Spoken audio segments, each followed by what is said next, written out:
Good afternoon, everybody. It's 1 o'clock.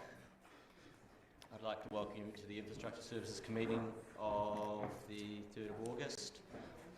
We have three groups speaking at public forum today: Sam and Christine, Neil, then Paul Cully, and then Lyndon Weggery. So, Sam and Christine, you want to come up?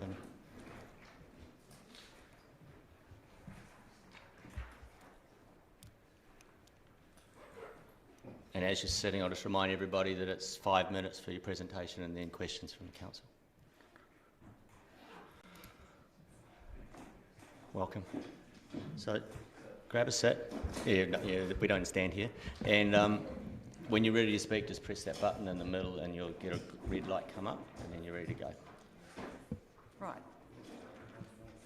Your Worship, the Mayor and Councillors, ladies and gentlemen, good afternoon. My name's Christine Neal and my husband here is Sam, and we're here to talk about the gravel road outside our house on Allens Beach Road. And I did, the lovely lady there, she set out the original submission that we had for the annual plan. I didn't know until today that you did actually receive it because I hadn't heard. But also on the back of that submission is a letter from the Otago Peninsula Community Board in support of what we're about to say. We live at Allens Beach Road, almost near the end of the road. The traffic on this road is horrendous. Yes, I know we're in a little bit of a different situation right at the moment with the COVID virus, but we have many, many thousands of cars on our road because Allens Beach Road, at least Allens Beach, is a very well-known beach and the tourists know about it. And so, because it's a gravel road and we are the only house on the right-hand side, once you get to the gravel road, bit of Allens Beach Road, we get all the dust. And the prevailing wind is our northeasterly, so it just blows it up to our house. And you wouldn't believe the clouds of dust that have just come up, even though we have trees on the road. It's just staggering.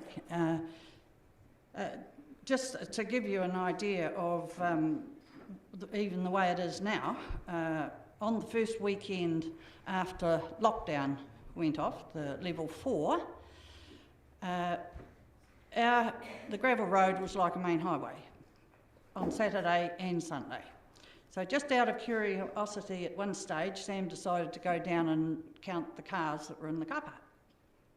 There was 39 cars there at that particular inst, and they'd been coming and going both Saturdays and Sundays. So we really do, it really is a major problem. The thing is, of course, with the dust, it flies up and it gets blown in our direction from the wind and it lands on the roof and on the windows and everywhere else as well, but mainly it lands on the roof, and that is where our water supply comes from. And that is, for me, is a major issue because I just think it's not acceptable. It discolours the water. Sometimes you can taste it in the water. It's very, very, very fine dust, so it's got to come from the road. I do accept that there are other things in the atmosphere, but it just looks like dust.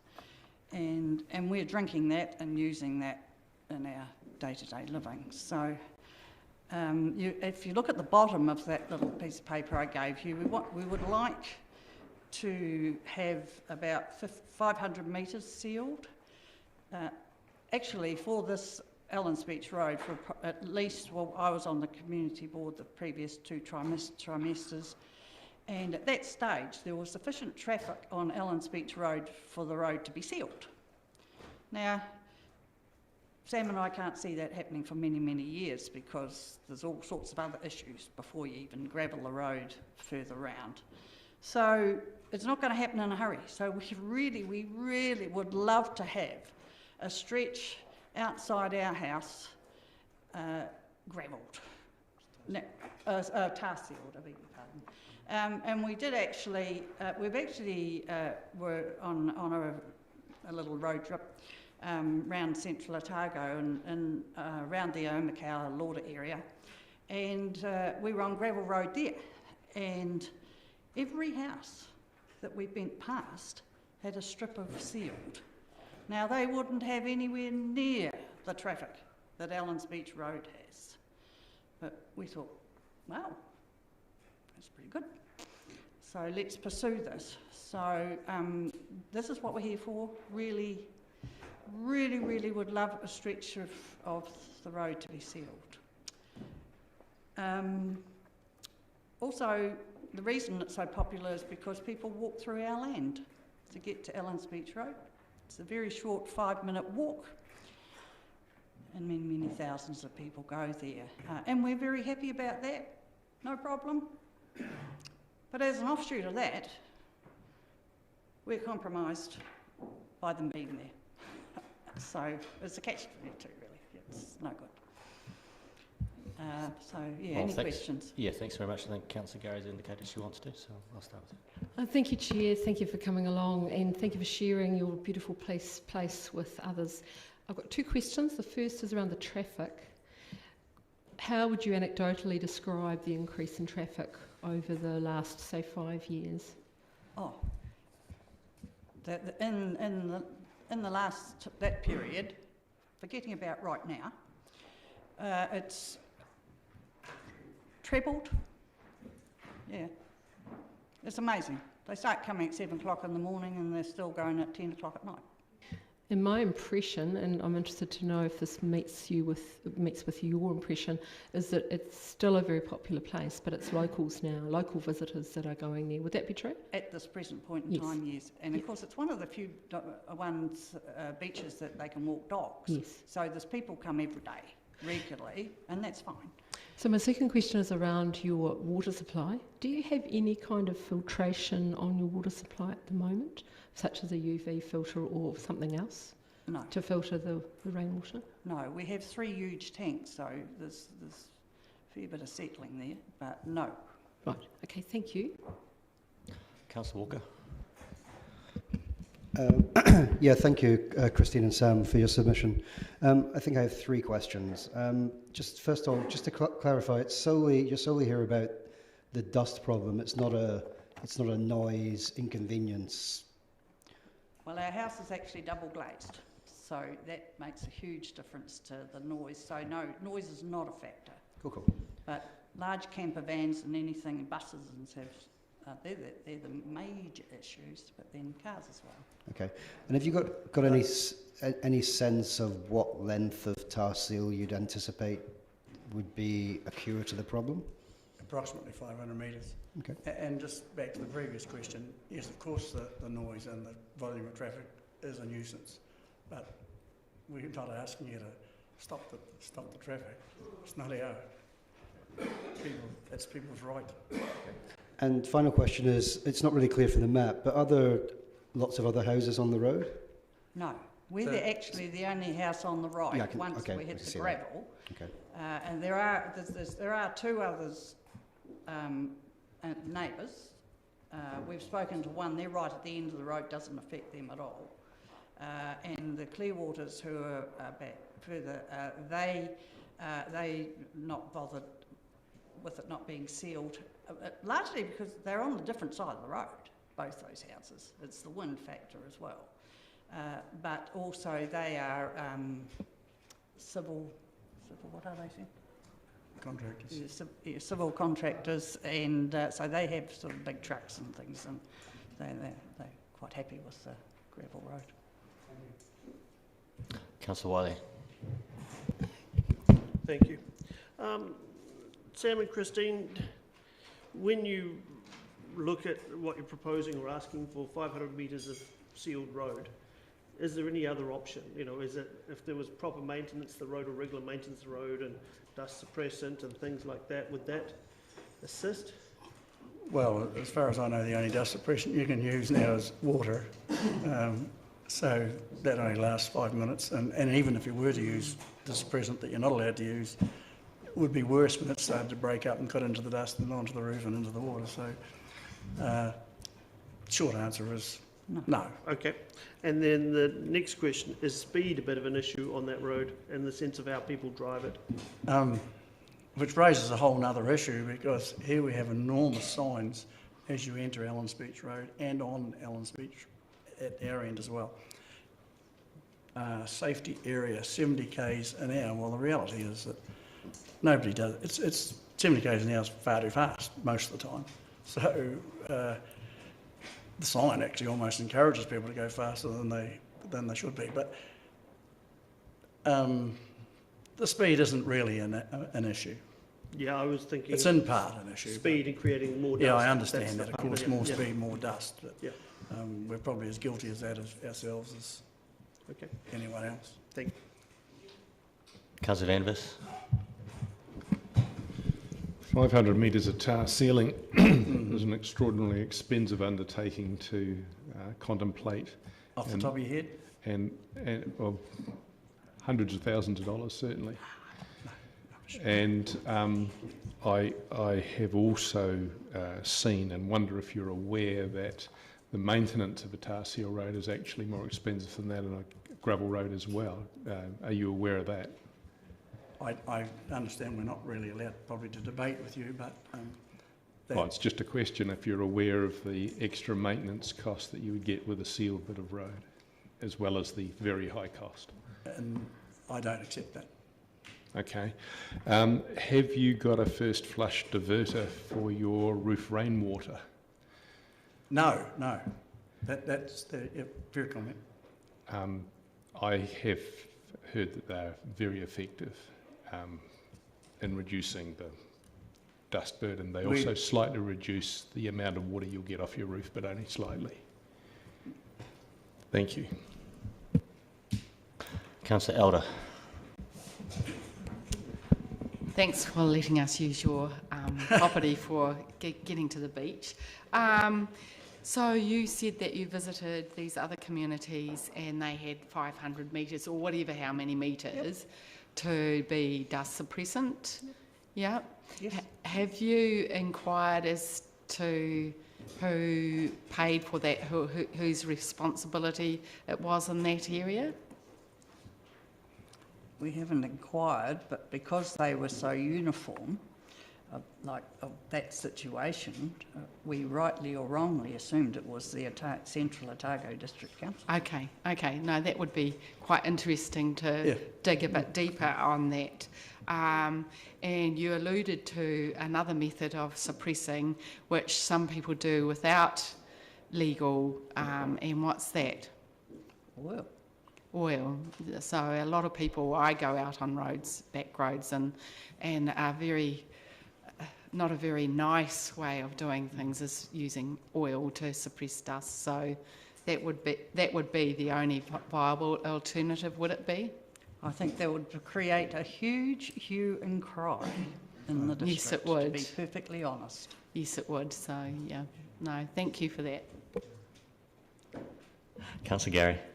Thank you, Chair. And that was part of my question because it was triggered by another agenda that reminding us that oil became illegal. I think it was the 6th of July. I wondered if I could ask a question via the Chair to Mr. Drew to ask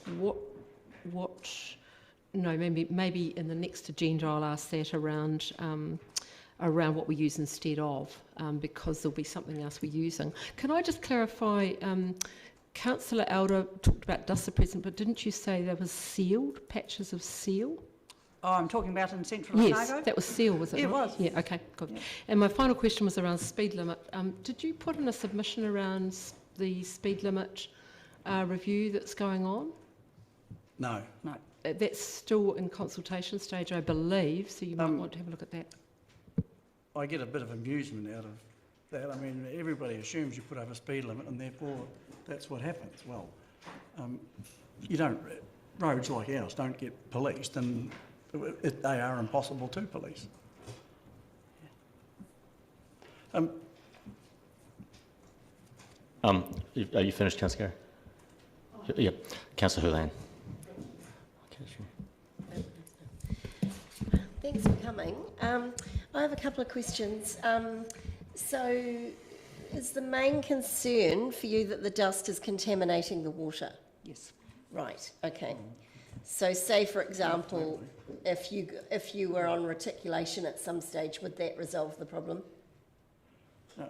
That's pretty unlikely where we live. We- Sorry, Sam. We probably haven't rehearsed as well as we should have. No, just the water problem is not the whole problem. Living in the dust is Right. part of the problem on a beautiful day, sitting outside. And you're breathing in the dust, are you? Yeah, Right. Okay, so it's not just the water? no. No, okay. So if the council said maybe they might be able to do something, but they wanted you to pay towards that, is that something you'd consider? If you're talking about sealing the road, that's something we would consider. Contrary to Councillor Vandervis's, I don't know whether he's talking about tar seal or asphalt, but tar sealing isn't, in my opinion, as expensive as he's saying it is. And we've done a little bit of tar sealing. Could I ask through the chair a question to Simon Drew? And if you can't answer it, I completely understand, but any idea what 500 metres might cost to tar seal a road? Don't worry if you can't answer it exactly, because that's putting you on the spot. I wouldn't want to speculate, but it would No. be significant. It'd be a couple of hundred K. Right. Would be my Yep, so a couple of my 100,000. rough order Yep. guess. Thank you. Councillor Barker.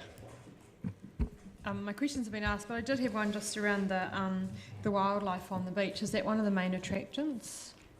Absolutely. Yes. Have you noticed any effects on the wildlife of all of these visitors? Penguins, yes. There used to be penguins nesting on the left-hand side of Elms Beach, and they're not there now. But then, you know, as you all know, their numbers have substantially decreased. Okay, thank you. But I think I should add to that,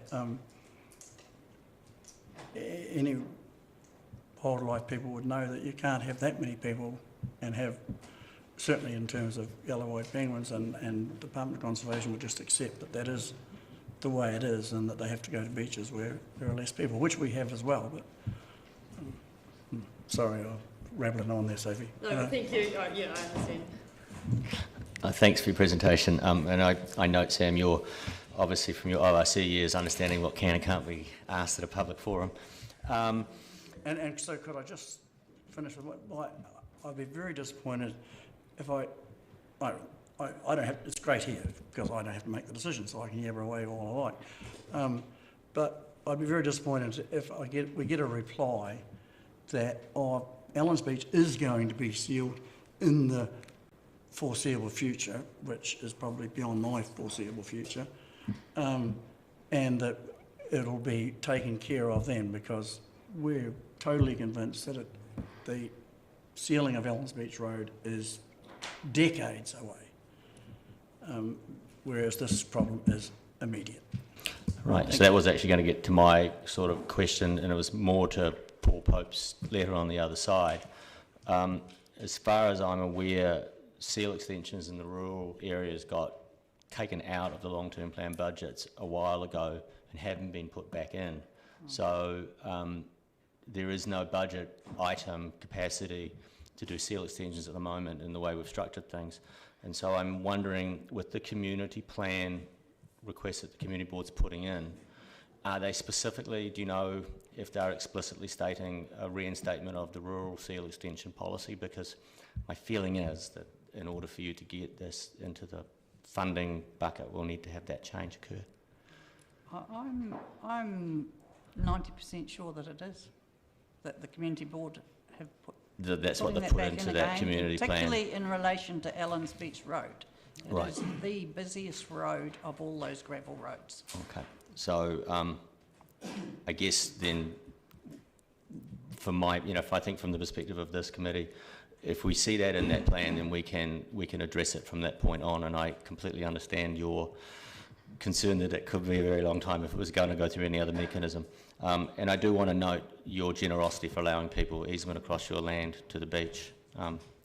That's a great piece of community service there. Thanks. Thank you very much for hearing us. Mr. Cully.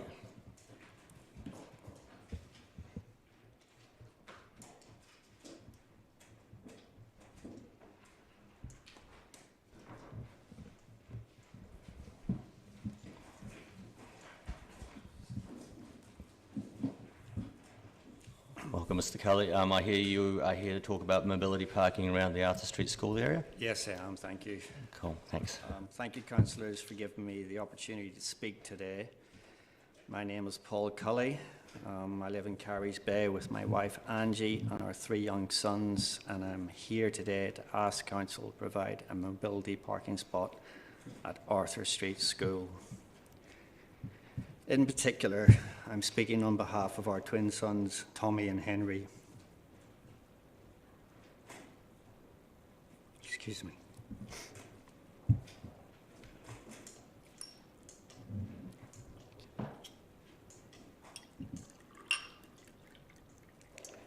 Thank you.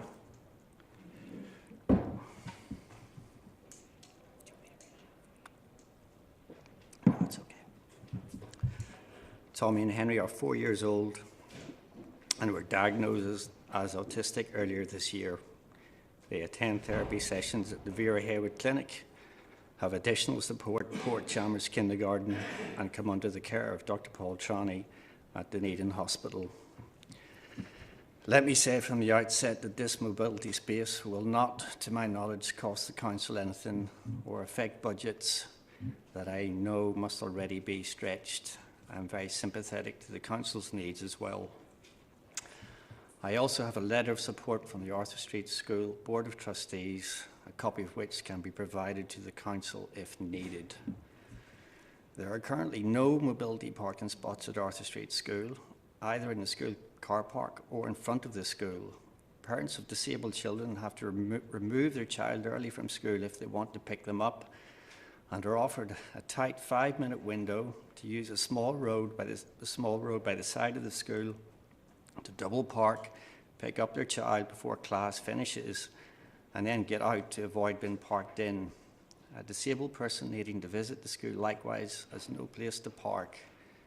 This is unsatisfactory and in our case unworkable. Let me tell you a little bit more about Tommy and Henry, not simply as a member of the community requesting your assistance, but as a parent. They are 2 perfect little boys, and I would not change a thing about them, but autistic minds work differently. Tommy has improving but still limited verbal skills, and Henry may never talk, at least in the way the rest of the world understands it. They both have sensory processing disorder, and verbal commands like stop can take up to 8 seconds to reach their brain. They have poor road safety skills. Henry has previously wandered off her property, walked across the train tracks at Carries Bay, and was located by a local business owner in the middle of the road, close to Carries Bay Hotel. As a family, our outings are determined by what we think we can achieve safely. We love going to our Moana Beach because we can park close to the entrance of the beach. We have also started taking Tommy on short trips to the local Foursquare, but only because there are mobility spots outside the shop. Indeed, we were given a mobility parking permit in the first place in the recognition that car trips can be confusing and dangerous for both of them. They are enrolled at Arthur Street School but will not start until they are 6 years old. As part of the long process of preparing them for that possibility, we have been strongly advised by Tommy and Henry specialists to get them used to the school by taking them to pick up their older brother Charlie, who is 6 and attends the school. Under the current parking system, this is impossible. We have tried it and it did not work, instead resulting in the sort of stressful, confusing situation that autistic children carry with them into adulthood. In addition, it is unfair on Charlie that he have to be removed from school early if we want to pick him up with Tommy and Henry. He has been denied the simple pleasure of being greeted by his brothers after bell time, as the other children experience, simply because his brothers are autistic.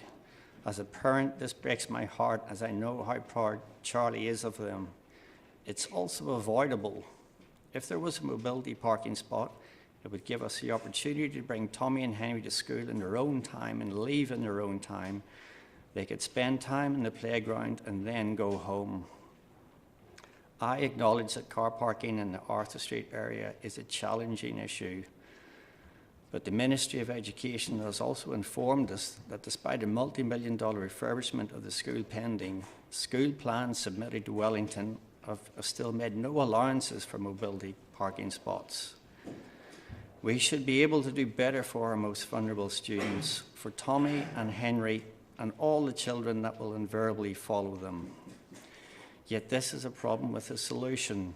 I note that at George Street Normal School, there are clearly marked mobility parking spaces outside the school. My request is simply to have the same thing at Arthur Street School. I thank you for your time. Thank you, Mr. Kelly. I think before I ask councillors to ask me questions, I'm going to ask a question of our infrastructure manager, and it relates to specifically the provision of these parks at the Arthur Street School. Can you tell us where we are with that, Mr. Drew? So through the chair, this is not the first time we've had a request for a mobility park outside Arthur Street School. There's been one previously, and my understanding, and hopefully I'll get a nod here, that it's in, so staff have to go through a formal process to change parks on street, and how we can't just go in and add, we have to go through a process. And my understanding is that Arthur Street School's being looked at in the next parking round. Is that right, Tammy? Yes. What's the time frame on that? When's the next meeting? So the next regulatory parking and bylaw subcommittee meeting is late August, early September. That'll and then if that is approved by council, it'll go out to consultation with the community, and then the feedback gets reported back to the parking and bylaw regulatory subcommittee, and then the changes can happen after that. So it's sort of an 8 to 10 week process to go through the reporting, consultation, reporting.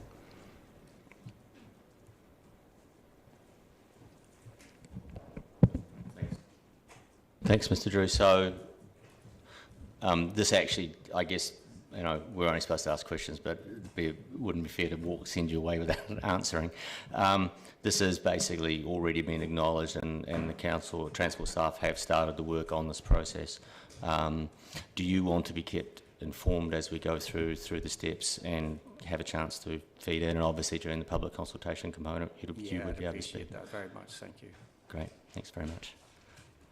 Okay, more questions. Councillor Wiley.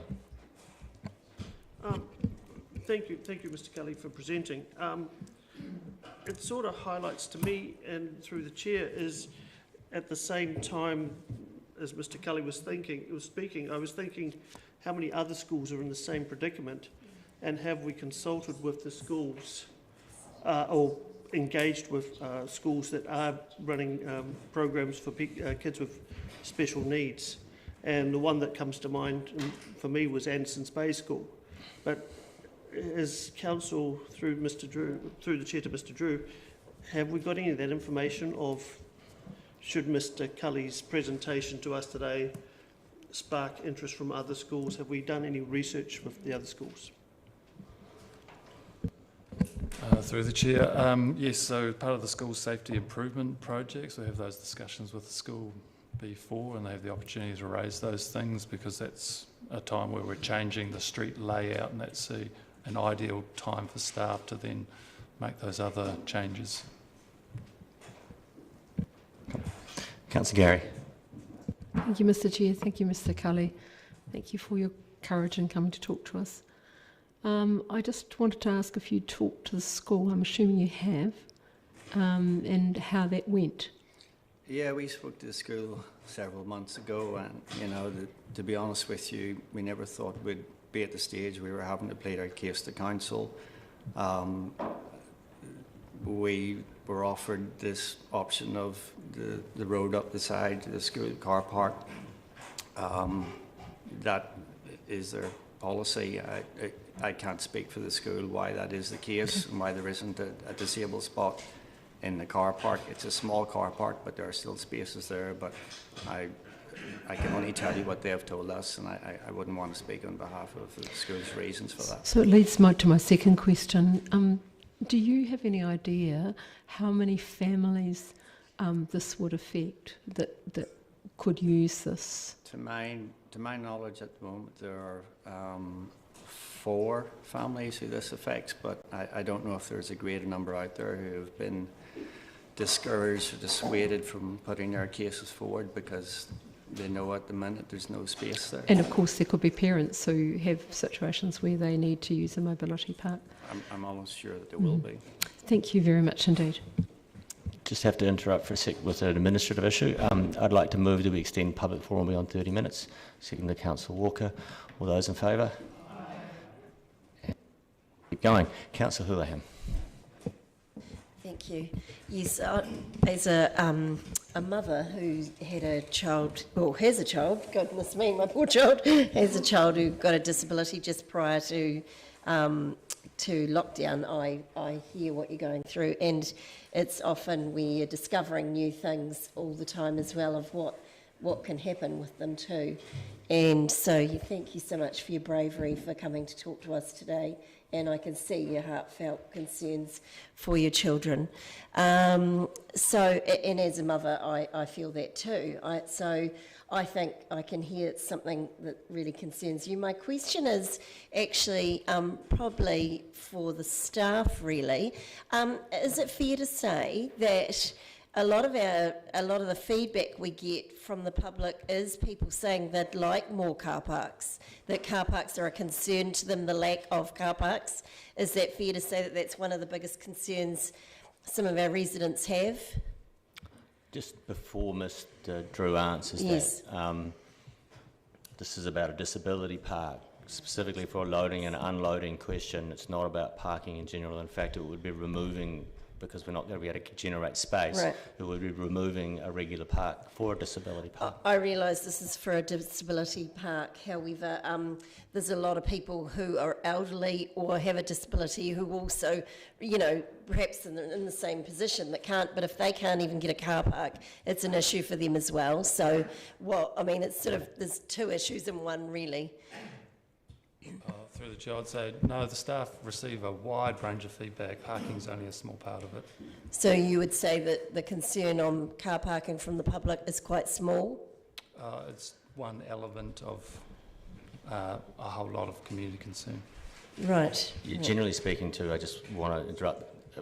This is not a forum for questioning staff in general. It's only basically, generally would go through the chair to directly only clarify for the person presenting their presentation. Right. Thank you, Councillor. Okay. Thank you. Councillor Walker. Thank you. And thank you, Paul, for coming along. I really admire your bravery, and I absolutely sense and pick up on your frustration.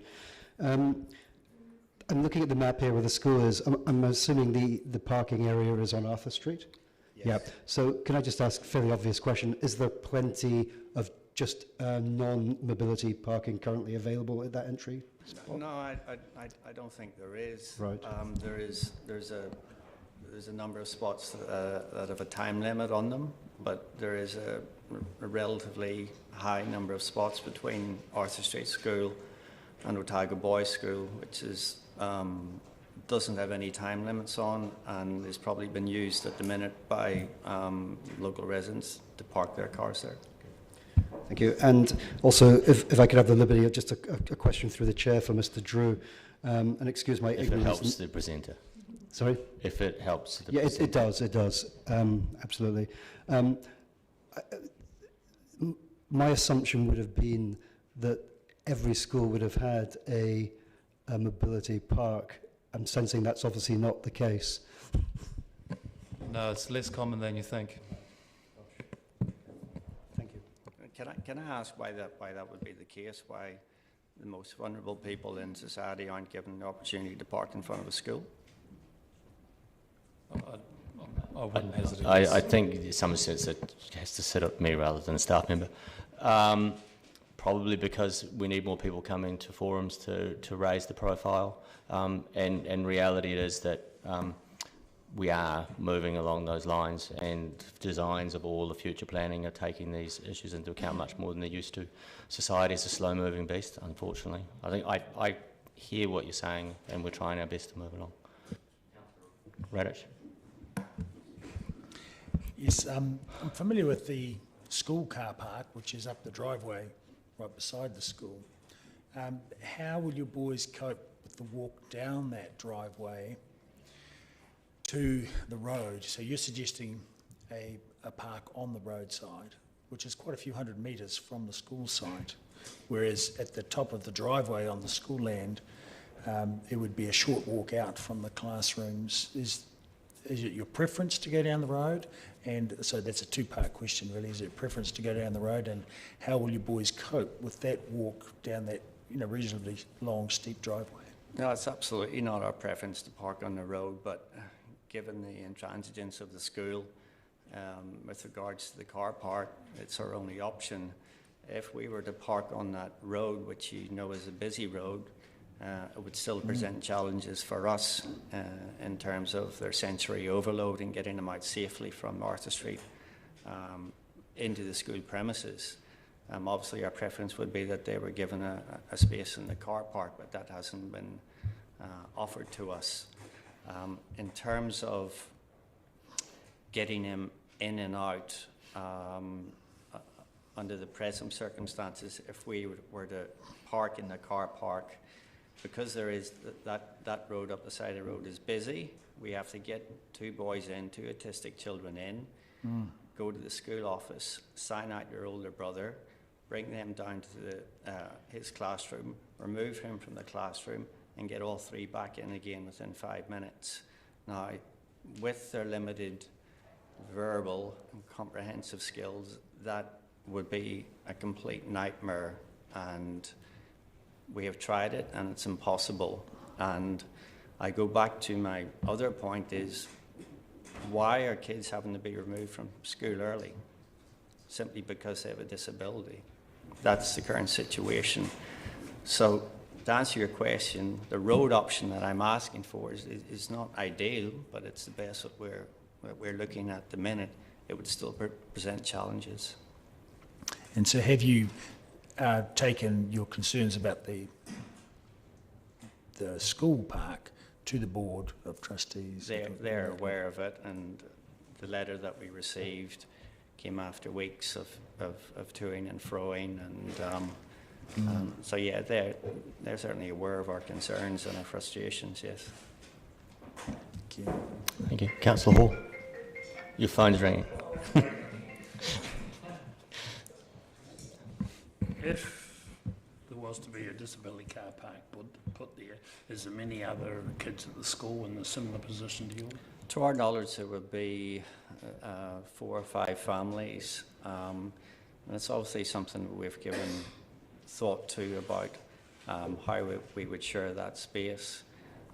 For one, it would be an improvement on what we have already, and I would also say that as parents of disabled children, every day is a negotiation, and I'm pretty confident that for the parents who were using that spot, we would get together and decide when people had need for it most, and come up with an answer between us to make sure that access was spread fairly. Because if you went back 10 years ago, we never had this problem outside schools. We never had half the amount of traffic you get now. Everybody seems to want to take their kids to school in the car and pick them up. And if you want to see what a bad one's like, look at George Street Normal School at 3 o'clock. You can hardly even drive along the street nowadays. Thanks. Yeah, and so as a question, you're noting that there's a lot of people picking kids up and from school, and therefore is that affecting the ability of those who really need to get a vehicle versus those who are choosing to take a vehicle to pick their kids up? I'm not trying to take it's spots away from other people, but the reality is people with disability have needs. I pick Charlie up, our elder son, and I go to the school run every morning and every afternoon. I know exactly what it's like already, and I can guarantee you it is considerably harder with disabled children, and there needs to be allowances for that. And the fact that we're having an argument about whether that should be allowed or not, I would suggest that would show us how far we need to go. I don't think you're getting an argument from us. We're talking the process through, and we're talking about allocating those sites. Okay. I mean, apparently you might have got it from your board, but thank you for your presentation. Has any councillors got any more questions? Thank you, Mr. Cully.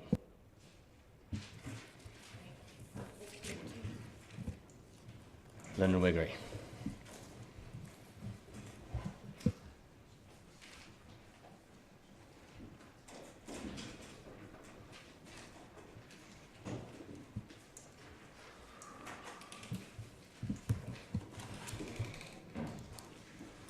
Welcome, Lyndon. You know the rule in terms of 5 minutes. You'll be here talking about the Green Island landfill management. Chairman, I'm just, Jenny just passing around my notes, so that gets me through quicker. So I'll just wait until it gets round to Jules, then I'll start.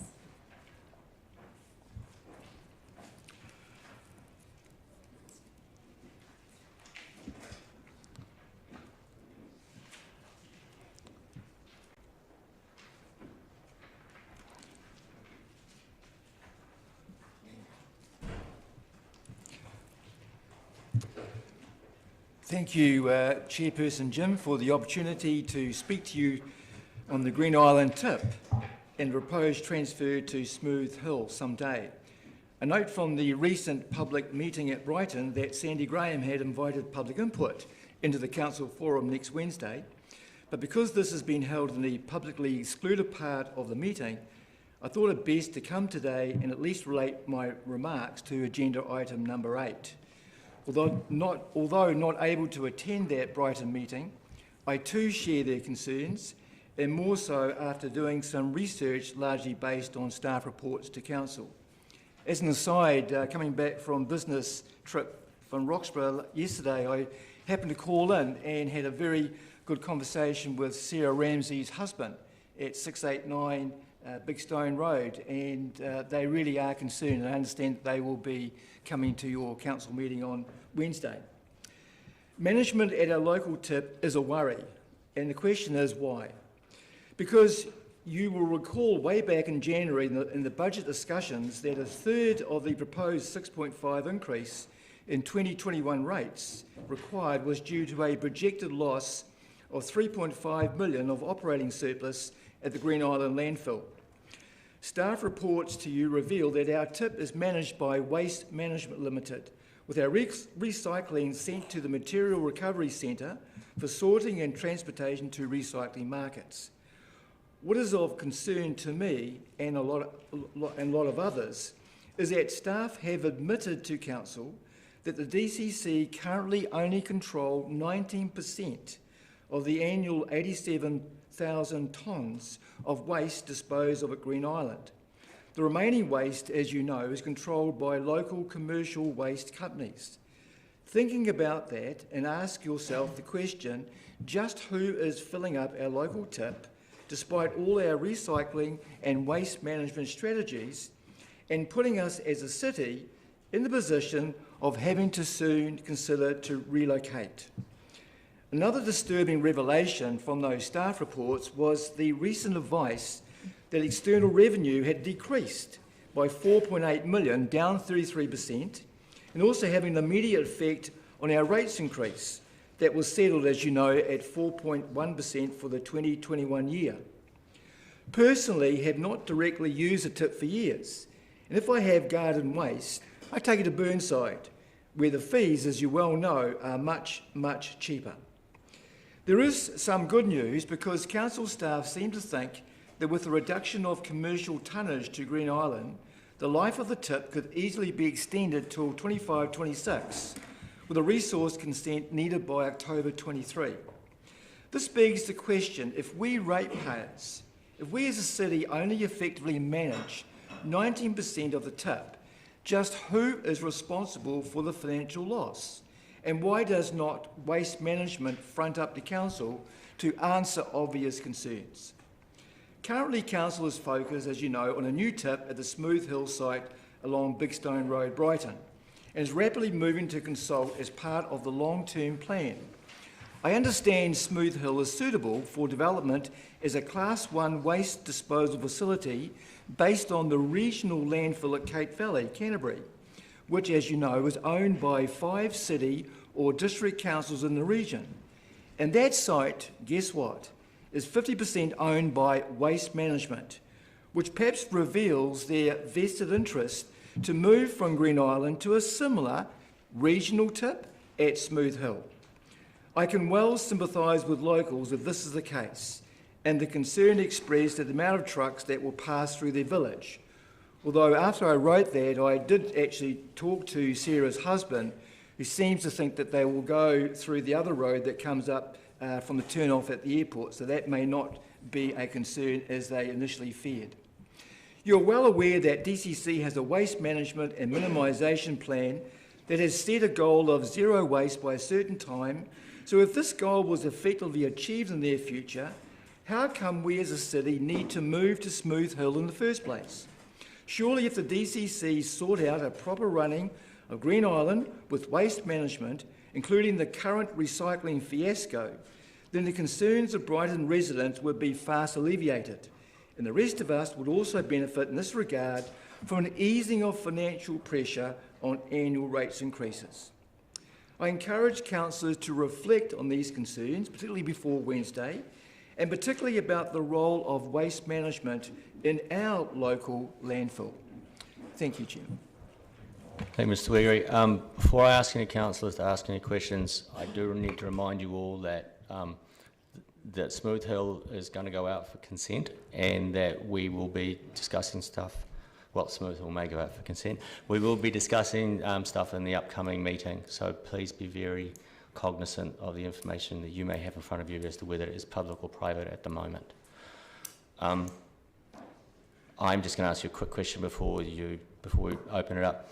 You mentioned the Cape Valley site and the regional landfill there, the waste management. So they chose at that time to go into a relationship with Waste Management in that 50-50 partnership. So are you aware that one of the things that would need to be decided before you went forward at all is the model you wanted to discuss with first? And certainly. Right, thank you.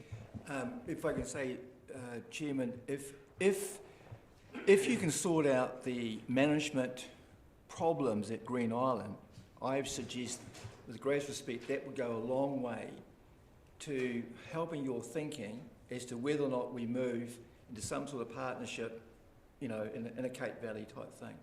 I think there's a step, first of all, to look at what's going on at Green Island. I'm surprised that there's been no discussion about the loss of money that was first highlighted to Council way back in January. I've not seen anything in the paper about that, and so I'm just encouraging councillors to really consider the implications of just what is going on at Green Island.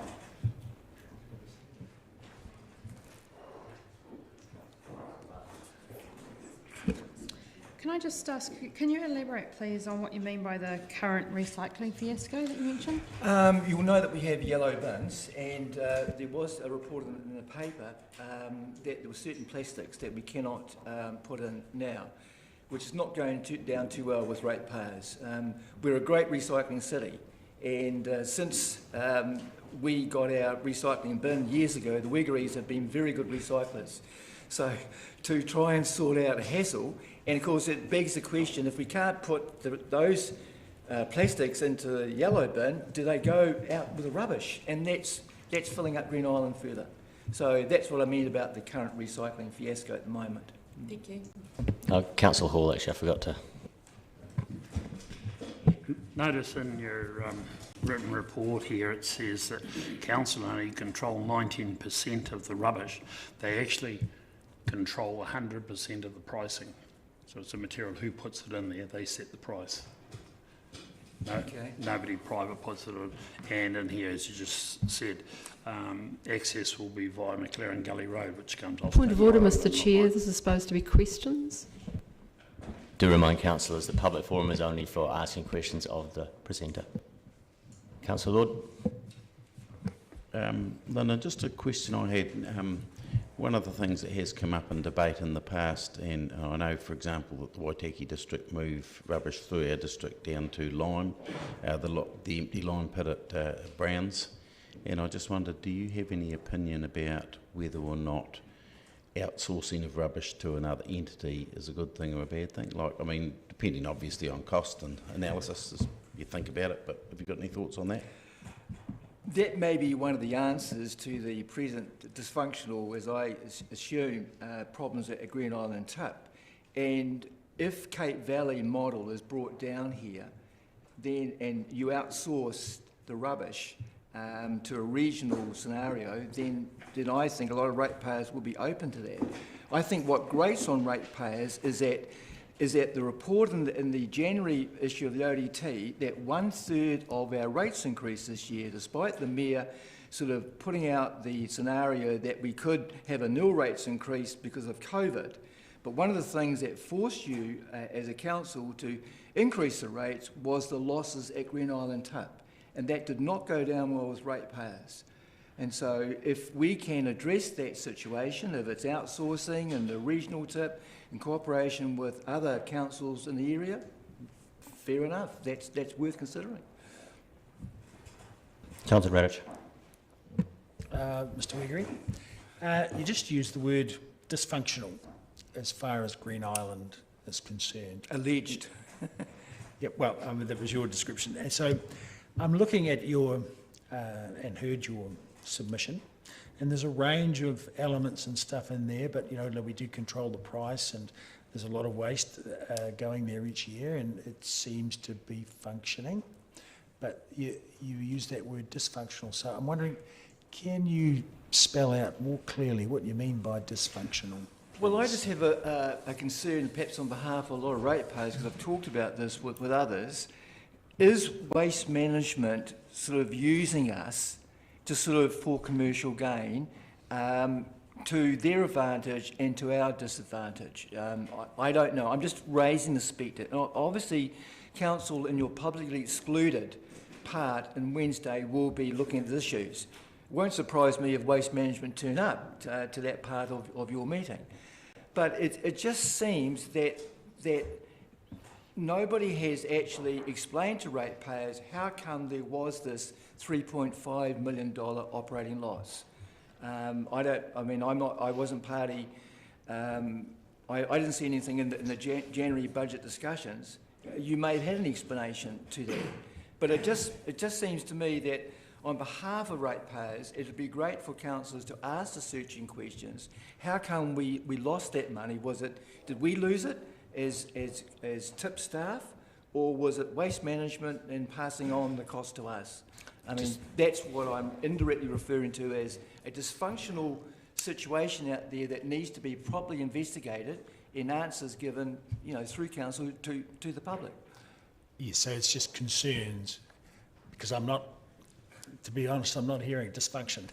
I'm hearing you've got some questions and concerns, but you know, having been out there myself and looked at some of these questions, I haven't noticed any dysfunction. No, and I freely concede I could be using the word dysfunction in a Mr. very Chair, point of order. Yes. We're starting to have a debate. We are, I agree. And can councillors please confine themselves to just a question of the speaker? I'm going to ask you a question, if you don't mind, before Councillor Gary, if you jumped in. Are you saying, when you say this loss, are you saying a loss or a reduction in revenue? Because it was reported as a reduction in revenue, not a loss. Well, I'm Councillor Jim, I'm not an accountant, and maths wasn't my sort of best subject at school. All I'm highlighting to you is that you had these bold statements in previous council staff reports to your committee of a projected loss of 3.5 million on the one hand, and external revenue decreasing by 4.8 million, you know, down 33% on the other. Now, that indicates to me as a ratepayer that something is not going right at Green Island Tip. We're losing money, and we're not making enough money to balance the budget. So that's really what I'm saying. I mean, it's out of my expertise, and I'm just suggesting that these factors are things that perhaps should be taken into account when you have your non-public deliberations, you know, on Wednesday. Okay. I don't want to get into a debate now anyway, so I'll just move this question on to Councillor Gary. Thank you, Mr. Chair. Mr. Gregory, I see that your submission is from you, and you introduced yourself as coming here, I presume, on your own, and yet in your submission you talk about that basically you represent a lot of ratepayers as if you're representing a group, and I just wanted to check that you are here as an individual, you're not representing a formal group. Is that correct? I mean, I've had, as I say, I've had some talks with the Brighton people, including Sarah's husband, only yesterday, but I've come to here on my own bat. Yes, that's what I wanted to check, that was all. Thank you. Yeah, I'm not representing a group. No. Great. Any more questions? So, thank you very much, Mr. Gregory. Thank you, Jim.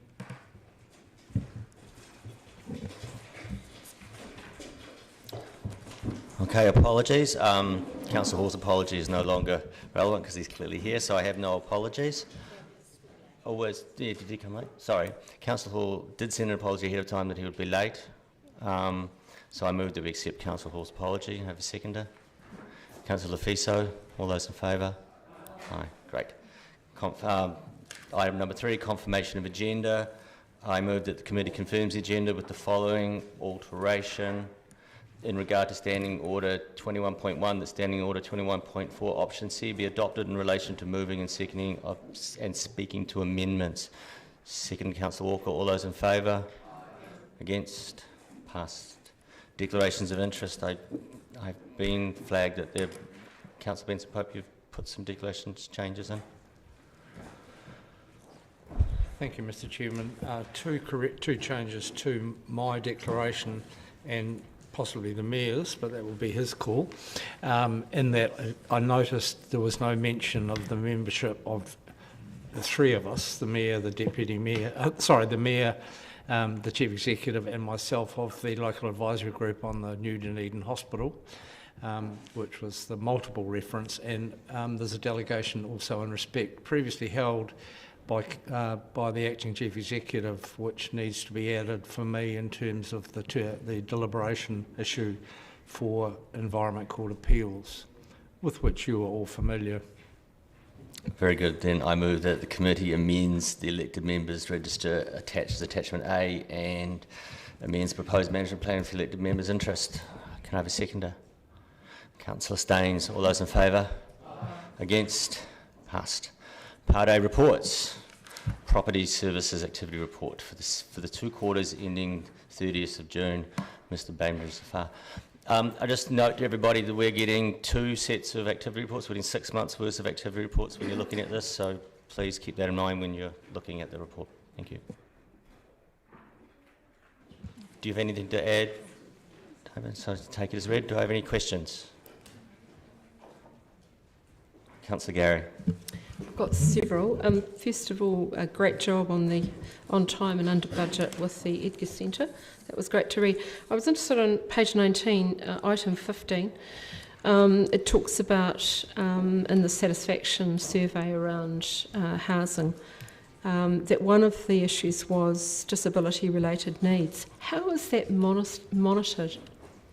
How is it monitored what is the mechanism for folk who require some disability aid, like a handrail, to ask for that?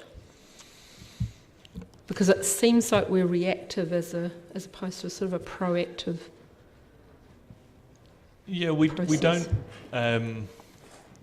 don't provide units specifically that are adapted for that. That would fall under the remit of Kangiora, who provide housing for people with accessibility needs. Obviously, as some of our tenants develop those needs, we pick them up as they come up, and funding is sometimes available through the DHB to make accessibility changes to our units. Do you find in that regard it's about just handrails? I mean, there would be a number of people in our units that would be elderly who would have perhaps small needs in those regards, which could become greater if they then break a hip or whatever. I guess that's what I'm asking. Yeah, is it easy for them to ask? Yes, it is. Yeah, okay. And the biggest one for us is wet floor showers rather than a shower over bath, being easier to walk into, and that's something we're kind of rolling out across the estate. And I had another question on page 21, number 28, around the priority 1 applicants on the wait list, that over half had been offered housing at some stage which they declined. And I recall, I just wanted to know if I was correct in assuming that's because of where it was. It's not perhaps in the community in which they're used to living. Am I right about that? Yeah, typically you can go on the waiting list whenever you want, and it's almost like some parents who might put their name down for their favourite school before they have kids. Some people put their name on the waiting list well before they're ready to move. Oh, I see. So sometimes the size of the unit, they're not ready to downsize yet. They're still... So my question around that is, how does that affect the other folk on the priority 1 wait list? Because if there's people being offered and turning it down, do they go to the back of the queue, or how does that work? We don't currently operate that process. Okay. MB do. Oh, that's right. Yep. But we don't. If you turn down an offer, you don't come off the list or anything like that. Thank you. And finally, page 25, E. Could you just tell us about the Homestar 8 standard, if you would? So Homestar, we've adopted, as have Kangaroa, Homestar 6 as a kind of minimum if we're going to build new. It goes up to Homestar 10. I believe there are 2 houses in all of New Zealand that have hit Homestar 10 so far. We were aiming for 6, and we were able to make some minor improvements that will get us up to 8, which is kind of New Zealand market leading. Councillor Barker. I have 2 questions. The first is on page 21.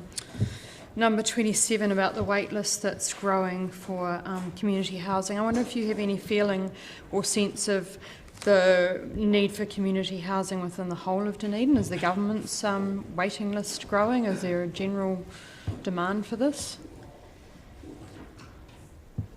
I wouldn't want to comment on Kangaroa's waiting list, but certainly our waiting list is still growing. Do you know if there's any particular reasons for this? I wouldn't want to speculate, no. Fair enough. My second question is around page 22, number 32, around the 3 lease units that are vacant on Parry Street for the film studio use. Since we've had the COVID shutdown and the lack of international people able to come in, do you still see this as a long-term viability, given it affects the targets that you're supposed to be reaching? I believe Enterprise Dunedin will be reporting to the Economic Development Committee on that in the near future, but they're still fielding a fair amount of interest, certainly. Thank you. Councillor Walker. Thank you. A couple of questions. And also just well done on all your work during COVID-19 by property. It was excellent. First one is, again, around the wait list. You might not have an answer for this. What is the average wait time on the wait list for priority 1? We would expect to be able to offer someone a unit within 6 months. Okay. And second, I had a question about the Homestar. Thanks for answering that. Second one was on page 23, when you have your resolution times met for maintenance table, your target is 75%. Have you thought about raising that? Because you nail it every time. You could quite easily add another 10% on there and comfortably do it. That will come through the level of service discussions on the next long-term plan, but that's where those are set. Councillor Wiley. Thank you. Mr Bainbridge, just asking some questions about the Edgar Centre and the More FM Arena, and talk about in the report on page 24, paragraph 45, relating to the seismic strengthening work, and wondering how that went at the Edgar Centre and More FM. The project went really well. It was completed on time and under budget. So the building, both the More FM Arena and the main part of the Edgar Centre, was classified as earthquake prone, being under 33%. The seismic strengthening work's been completed and it's no longer classified as earthquake prone. So what seismic ratings have they gone to? Different parts of the building will be rated differently, so all of it is above 34%, some of it is above 67%, different parts are rated differently. So the More FM Arena, is that what percentage roughly, and the Edgar Centre, is it rough, at what percentage? Any part of the building will have an overall rating of whatever its lowest part is, so parts of the More FM Arena are 100%, but other parts are not, but overall the buildings are rated as no longer earthquake prone. Okay. I note there was community concern about the safety of the buildings back earlier in the year. So what is the process of communicating with the community that these buildings are now fully compliant or above the 34% and safe for use? So we met with the Edgar Centre board last week. They've communicated already to all of their major stakeholders, basketball, netball, various other groups. We're also working on a comms plan that will go out to reassure all the residents that it's no longer an earthquake-prone building. So you're saying that essentially through all this work that no parent should have any qualms about entering the building as they expressed previously? No, I mean, the comms that went out prior to this work clarified that the building's not a dangerous building, even though it's classified as earthquake-prone, being in a low seismic area. We have 35 years to complete those improvement works. We've completed them straight away. So yeah, there wouldn't be any concerns. Okay, thank you. Councillor Van der Vis. Councillor Barker already asked my question, thank you. Councillor Benson-Pope. Thank you. It's further to the question about the Edgar Centre. So, to be absolutely clear, all the planned earthquake strengthening has been completed, including the arena. Correct.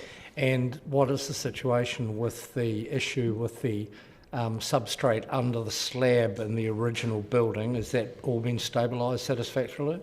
Nope. You'll note one of our next steps in point 47 is to carry out some compliance works and upgrades. We're still working through our plans for dealing with what we call differential settlement, the fact that different parts of the building are sinking at different rates. So that's C and 47? Correct, yeah. Hard to imagine how I would have got to the substrate from that generic statement. When do you expect some conclusion about that work?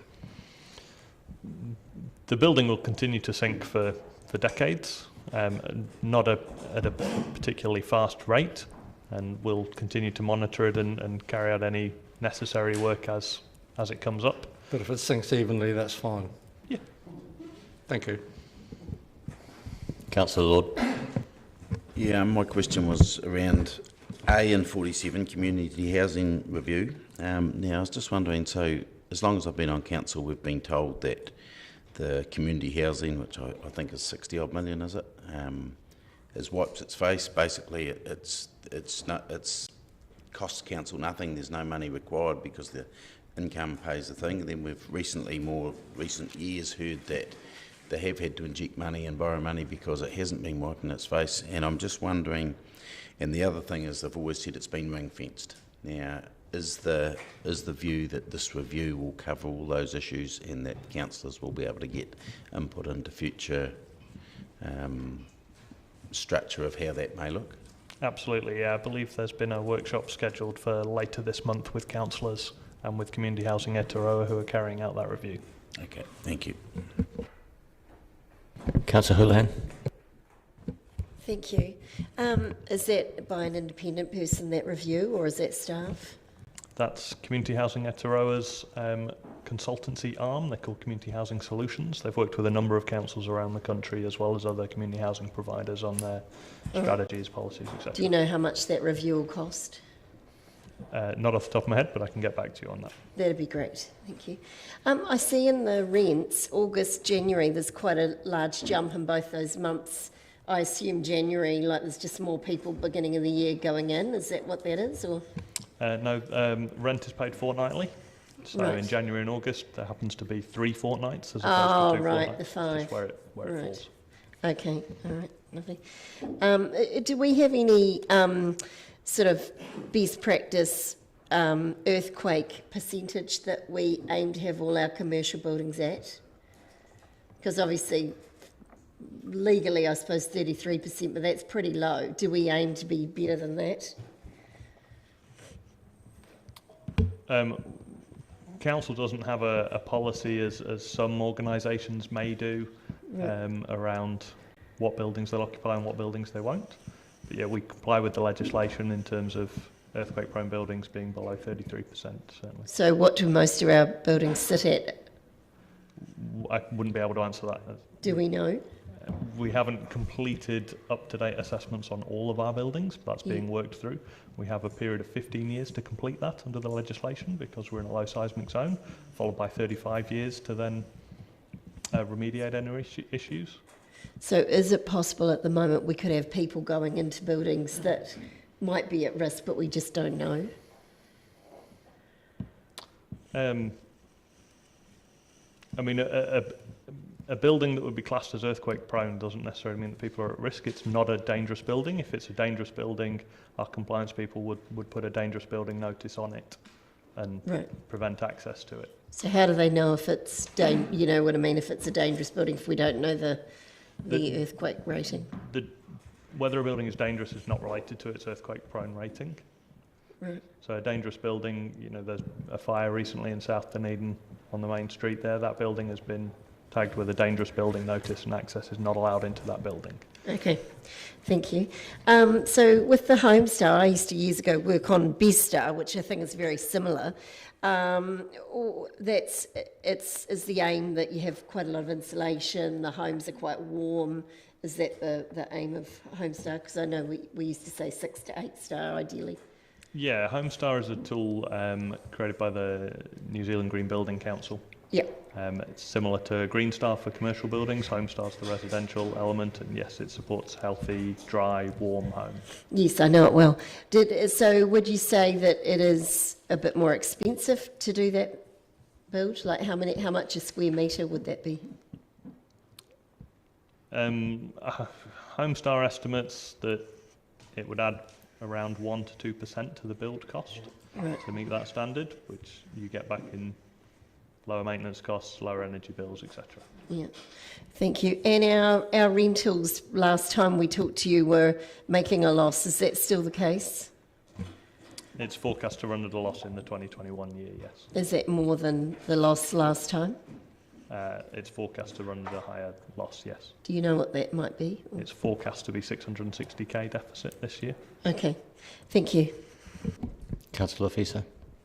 Thank you, Mr. Chair. Thank you, Mr. Bainbridge-Zafar, for the report, and congratulations to your property services team for all the mahi that you did on COVID-19. Thank you for that. My two questions relate to the next steps, Section 47, Community Housing and South Dunedin Library and Community Complex. And the first question follows up on Councillor Lord's question about the review. Is it also the review on our policies regarding housing? They also relate to the action plan from the Mayor's Task Force in terms of the housing needs assessment? Correct. Okay, thank you. And B, the concept design and the developed design, what's the time frame for the concept design to go into the next phase, please? Concept design we're hoping to be complete by next month, and then we'll move into developed design. Councillor Radich. Just back to the Edgar Centre slightly. We've got the main part of the building, which is settling into the ground. Similarly, I believe the arena is settling into the ground, and I've had community concerns that they are at differential rates. And so, just for clarification, how do we have a management plan for the different rates of settlement, and will we be okay into the foreseeable future? We're working through feasibility options at the moment, but the answer to your second part of your question is yes, we'll be okay for the foreseeable future. How many decades would you say?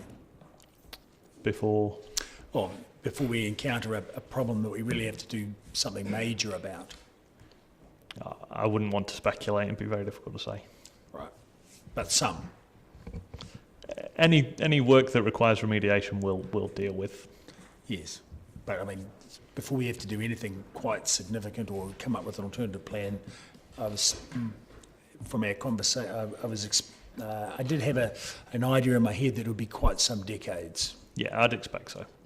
Thank you. Councillor Barker. Through the Chair, I'm not quite sure where to ask this question. It's just that the South Dunedin Library was on the shovel-ready funding request, and I just wonder whether we've heard anything about when that might happen. Councillor Wiley.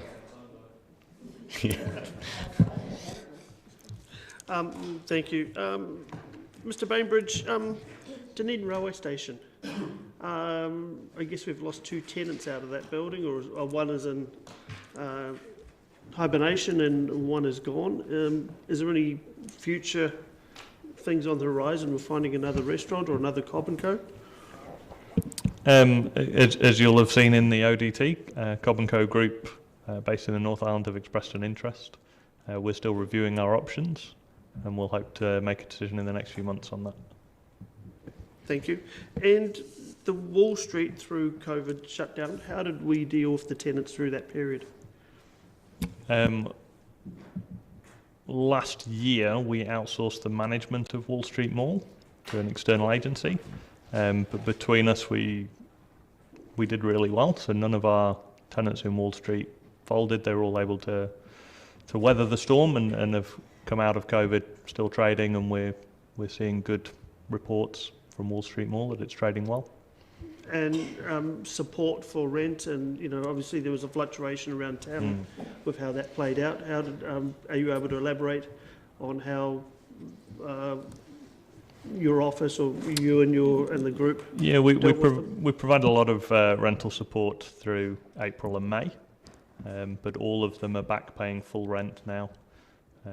Some of them were able to continue trading. There's obviously a pharmacy based in Wall Street Mall that was able to remain open and continue trading throughout COVID. But yeah, we provided a fair amount of rental support, and they were all able to get through and are all back paying full rent now. Thank you, Councillor White. I just have one quick question. It's on point 35, the revenue generated from commercial and investment properties. Actually, 2 questions. What's the difference between an investment and a non-investment? Council has a group of investment properties. The term is purely from an accounting point of view. So our investment properties and commercial properties are owned for the same purpose and managed in the same way. The distinction is purely an accounting principle. Okay. And then, so obviously you can see COVID there in April. May and June look like they're coming back. Can you tell me what proportion of that was us giving rent relief and stuff like that, and what proportion is lost revenue in the form of lost tenants or people, or why in fact is that revenue low at this point? It's rental support that we provided through COVID. None of our tenants, I don't believe any of our tenants went bust because of COVID. Cobb & Co ceased trading before COVID came along. They were struggling. So yeah, the reduction you see in April, May and June is rental support that we provided during COVID. That's rental support. So that is anticipated then in the next quarters or 2 to slowly but surely come back? Correct. Cool, thank you. Councillor Benson-Pope. Thank you, Mr Chairman. We've all got a rough idea of how much revenue we forewent as a result of the parking changes, for example.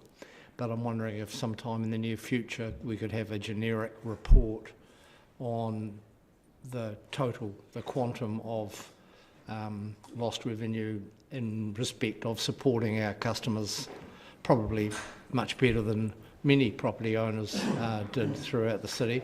I think that would be useful for us and for the wider community, so just in due course, please. Do I have a mover to Councillor Fiso, seconder? Councillor Hall, Councillor Fiso, want to speak to it? I just want to thank the staff again for the report and for your ongoing mahi and operating within the constraints that you have to. Thank you. Councillor Elder. I too want to support Marie in her feedback, but also I want to really congratulate you on the work done around South Dunedin Library and Community Complex, because I believe this is going to be a fantastic facility for the whole of South Dunedin and the larger area, and the work that you've done on that and the work you've done with the tenants and the co-design process right to this point has been exemplary, and I just want to thank you for that and the work you've done there. Very good. No more speakers? Oh, Councillor Houlihan. I just want to ask, if we call for a report, does that mean that, the reports are, how do you work out whether they're done internally or externally? For, because I'm just... It's time for speaking. Sorry? You're asking a question. Oh, question. Okay, so we're now in the debate. Okay. All right, thank you. So I'll just say, while I think it's good to have reports, I do urge caution to council to call reports. While we need the information, I do have a lot of concern about the cost of reports, especially the external reports. Some of the costs have been, quite frankly, in my opinion, horrific. Any more speakers? Councillor Fiso? Oh, I suspect that Smooth Barb was heading my direction. I asked for the information to be reported on. I didn't ask for a report.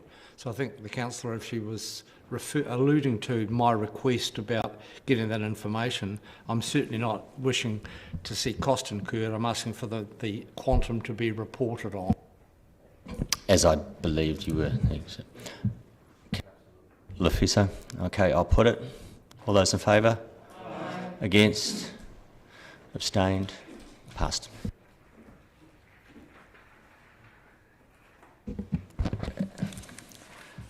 Parks and Recreation, Scott McLean.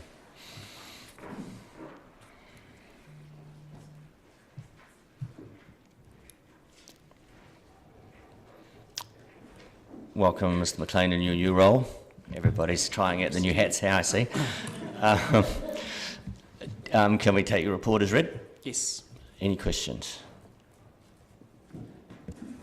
Councillor Barker. Thank you, Chair. I did have a couple of questions. I guess they kind of both relate to one about the reserve management plans on page 30, number 14, the Truby King reserve management plans. It says there's a number of reserve management plans scheduled for review. How many reserve management plans do we have altogether? I couldn't answer that question, but I can find out and report back to you. And do they fit under an overall strategy? Because we're reviewing the Parks and Recreation strategy at the... Oh no, it's place bases, isn't it? I'm confused too, sorry. I'll think about rephrasing that question. My other question was around the freedom camping, and I see that MB aren't putting any funds into the ranges this season, and possibly, I guess we're looking at funding that. Do you think it's still necessary given that there won't be any international visitors in the foreseeable future? Through the Chair, yeah, I think so. The rangers perform a wide variety of tasks and educational. We are seeing still some freedom campers at our sites, so yeah, I think it's really important. Thank you. Councillor Van der Vis. On page 34, in terms of areas of focus for the next quarter, it refers to the Tironi project ongoing work. I remember that we had a number of Tonkin and Taylor reports on this several years apart. Can you let us know whether or not this ongoing work involves the groins that were originally proposed? Through the Chair, Port Otago have lodged resource consent with Otago Regional Council for construction of the groins, so that's being considered by the Regional Council at present. So it's not yet confirmed whether or not these groins are actually going to be built? Correct, it's with the Regional Council at the moment. Right. Now you mentioned groins plural. The first proposal I saw, and this is going back many years, was just for one groin. How many are now being looked at? 3. Thank you. Councillor Houlihan. Thank you, Chair. I just have a question around the Mosgiel pool. I assume it's publicly notified, isn't it, the project, I assume? So it's been advertised on Gets, and we've been through the first stage of that process. So what sort of consultation have we done with people who live nearby? Obviously we've talked to the people in the caravan park, but... So there's been a lot of consultation over a number of years, and what we will need to make sure, Councillor Houlihan, as we get towards the end of this year, and we hopefully will have a preferred builder, we will be needing to continue that dialogue with locals as we firm those plans up. Yes, the reason why I'm asking this question is that recently I had someone approach me who actually lives very close to that area, and they had all these questions, you know, like how close will it come to their house and all that sort of thing. And I wondered, you know, why we hadn't actually been in to talk to them. So they will have been invited to previous opportunities where we've just talked about the designation process, but the reality is at the moment we don't know what the design is going to look like and how close it's going to be, so we can't actually answer some of those questions at this point. Okay, thank you. Councillor Walker. Yep, thank you, and thank you, Ms McLean, and thank you for your part in the ongoing musical chairs at Council. I also have a question around the MBA funding, and I think everyone agrees that's been a really successful project with the Rangers, and I think we'd all agree we would anticipate there'll be a lot of domestic tourists freedom camping. So I read that Council have agreed to fund the Rangers. Is it to the same extent as was under the MB agreement? Yeah, that's correct. Oh, great news. And also have questions around the ongoing strategic overview of the Botanical Gardens. Obviously got sidelined a wee bit because of COVID. What are the timelines on getting that up and running again, and when's that anticipated to be completed? We've got a meeting next week with the consultants to move that along, so can't give you a time frame right at the minute, but that's priority. But reassuring to hear it's ongoing. And is there any update yet from the accreditation status of the aviaries? I think that was pending when the report was written. The decision's still pending. Yeah. Thank you. Councillor Wiley. Thank you. Just a question around sports fields. From what I can see, COVID was actually very kind to the playing surfaces and to the golf courses. And obviously the weather's been very good in the sense of watching Saturday sport. So are we going to be maintaining the normal surfacing and upkeep and further cutting and coring of the sports fields and maintaining that practice through the later part of the year? Yeah, through the chair. Yeah, our work program is back on track and remains the same. So you're all right. The field's got a rest for first time in a long time, but yeah, we're business as usual now. Okay, perfect. Thank you. Councillor Gary. Thank you. Mr McLean, I had a question about the upcoming Freedom Camping report, which I see in the next steps, and just wanted to check with you whether it will contain a wider narrative around who the Freedom Campers were, because we often have this stereotype presented to us, and it's often in the public domain. Will that include a wider narrative and understanding of who these people actually are? Yes, it will. We went out this year with a questionnaire and interviewed the Freedom Campers, so that data will be supplied in the report on the 25th of August to Council, and we'll also include a copy of the questionnaire so you can see what sort of questions we're asking. Thank you. Councillor Hall. This is not a new report, but I'd like to see a report done on it, is the Bethune-Scully plantation. About 25 years ago plus, there was a contract drawn up with City Forest to maintain, to selective log and to log the Pinus radiata. They logged the Pinus radiata, they went in and selective logging on a percentage of the Douglas fir. That Douglas fir is coming up to 100-year-old, and a big lot of it hasn't been selectively logged. and they've never gone in and maintained the radiata when it's been replanted. So it's a question that you would like to report. Done on that to see where it is. So, can we have some feedback on discussion? Yeah. They've brought it up over the last few years, but nothing yet happens. Thank you, Councillor. Councillor Elder. Just a question related to those patrols. Is there any work being done with DOC and yourselves together to be able to look at funding options, further funding options to develop those, because they work so well? Yeah, we do work closely with DOC, particularly on the ranger positions, and I meet regularly with senior management of Department of Conservation to look at any areas we can collaborate on that will be of mutual benefit to both organisations and cost effective.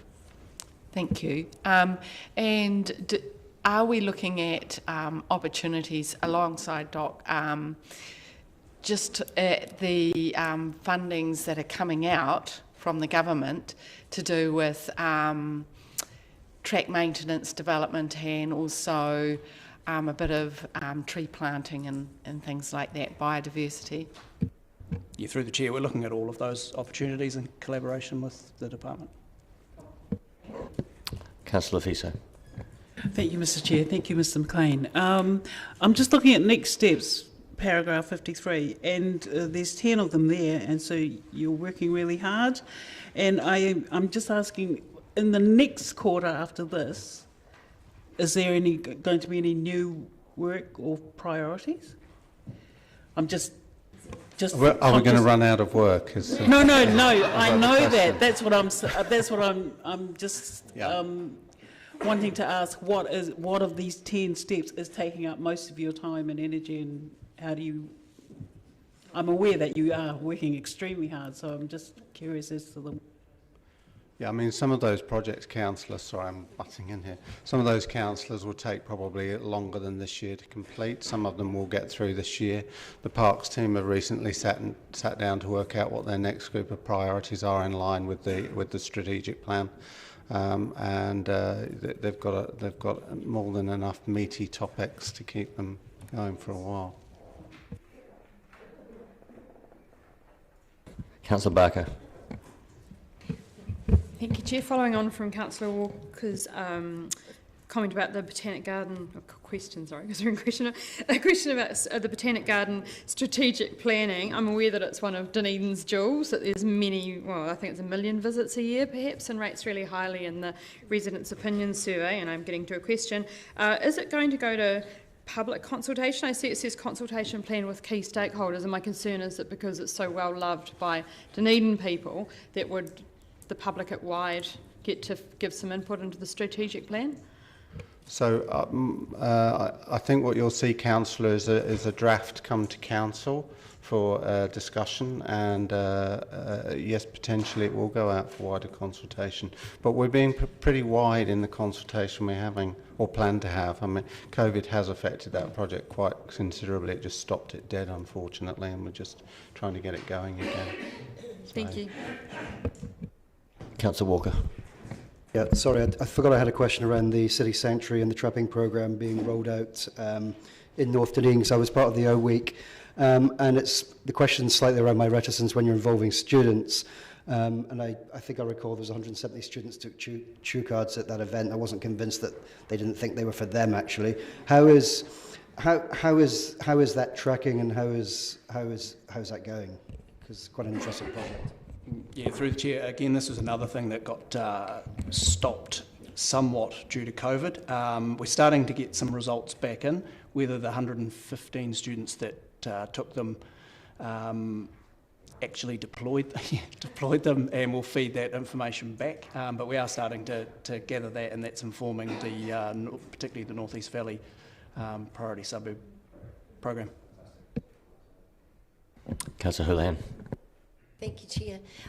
During the annual plan, we had a guy who came and talked about extending the St Clair saltwater pool hours Now, I just wonder what the process will be for that, because he talked about, that it was warmer. I think the idea was it was warmer in February, March. I think that's what he was talking about. I'm not sure anyway, but we'd have to go back and look. But I thought it made sense to me at the time. It seemed like a great idea. How do we go about looking at that?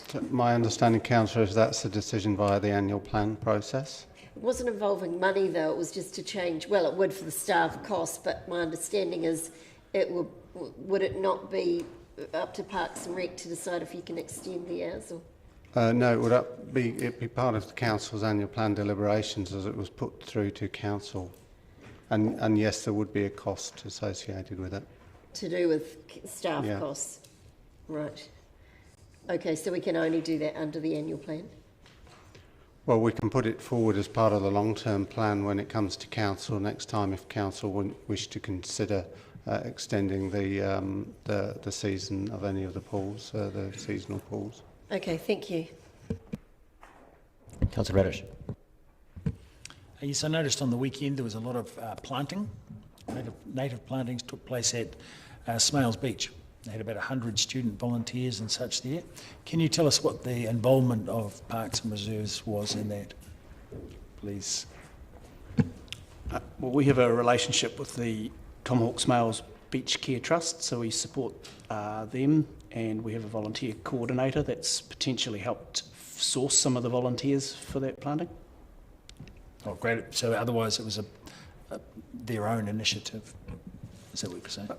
I don't think we can answer that, so unfortunately. There'll be a variety of volunteer programs going on around the city, and we're more or less involved with, some of them we're very heavily involved with, some we're not involved in at all, depending on the ability and the capacity of those community groups. And what about the funding of the plants? We do have a funding agreement that we give to Smales Beach, and I think you might recall they came to annual plan this year with regard to that. So do we have a range of other initiatives like that around the city? Yes. I mean, we have a 0.5. Our volunteer coordinator in Parks is 0.5 funded by council and 0.5 by DOC, so it's a joint initiative, and that person works across both agencies to coordinate events and programs like that. Great. So what would be an annual? You don't have an annual quantity of plants that are going into the ground in initiatives like this around the city, do you? Well, we probably could estimate them, we probably would have just an estimate, an idea of that, Because they put a lot of plants in the ground in 1 half a day with all those people. Great, thank you. Councillor Houlihan. Thank you. Could I just have one more quick question? Around the Truby King Reserve Management Plan, is there anything in that plan looking at memorials for the people who died in the fire at Seacliff? So the draft reserve management plan certainly covers the cultural and historical aspects of that reserve, yes. So when it comes to council as draft in the near distant future, it will you'll see that it covers that. And so does that mean we'll consult with some of the... actually, I should declare an interest. My great-grandmother died in the fire.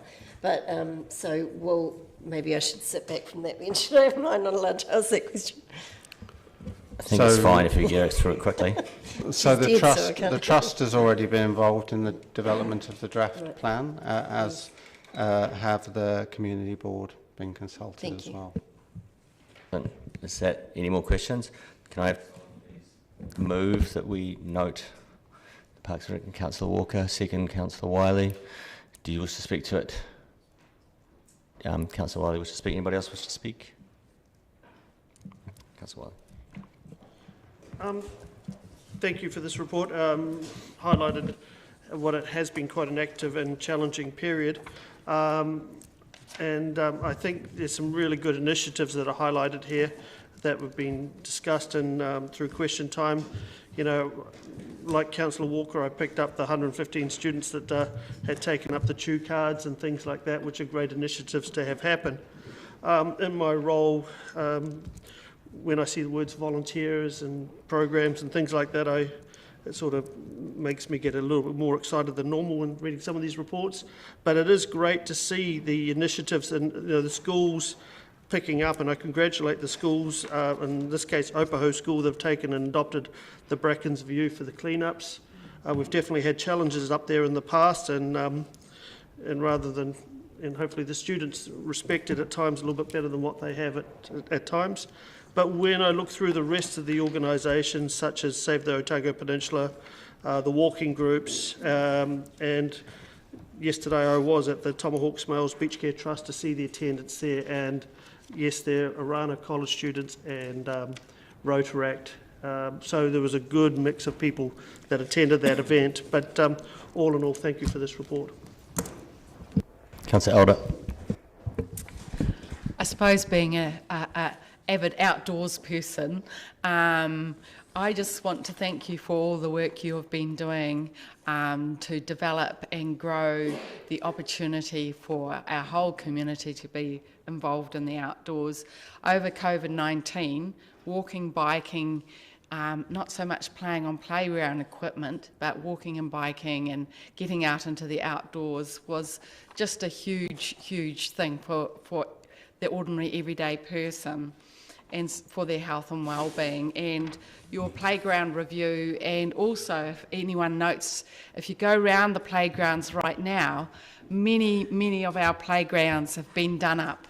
Many have got more new equipment, and for our families, for our children, and for the community, this is fantastic. So thank you for doing that work, and thank you for the upcoming reviews, and I hope everybody in the community inputs into them, because certainly our playgrounds are an important place in Dunedin's community. Okay, I just want to make a quick comment on the freedom camping. We haven't got the data in yet, but I know from old studies done, the third biggest group after French and German were in fact New Zealanders. So given that New Zealand is now trapped inside their borders, we can probably expect that those numbers would go up. So I'm glad that we're continuing that. I can't resist the chew card comment either. I hope this doesn't bring a new meaning to the word playing possum among students. Councillor Walker, do you want to exercise your right of reply? Very good. So I'll put it. All those in favour? All those against? Passed. Moving on to Three Waters report for the 2 quarters ending 30th of June 2020. Mr. Dyer.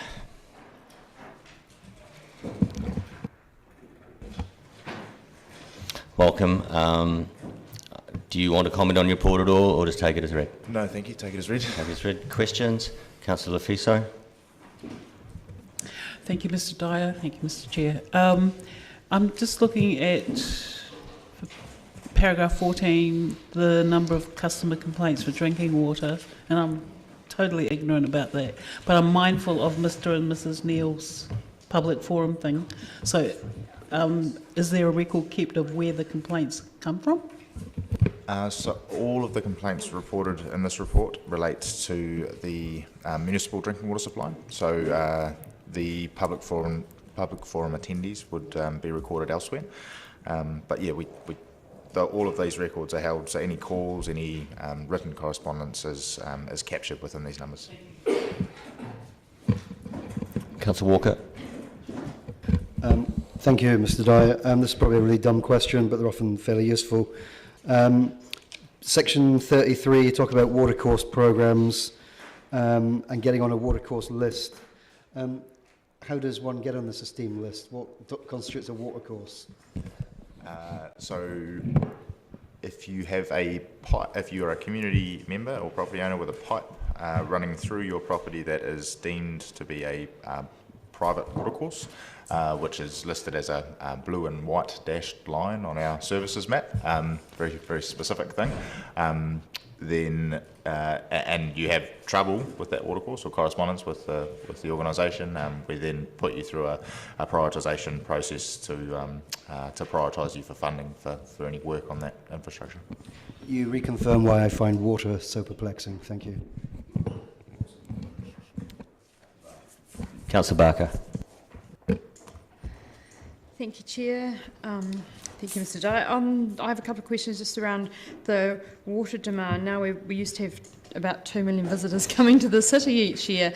Does that have much of an effect on the water demand? Have you forecast that?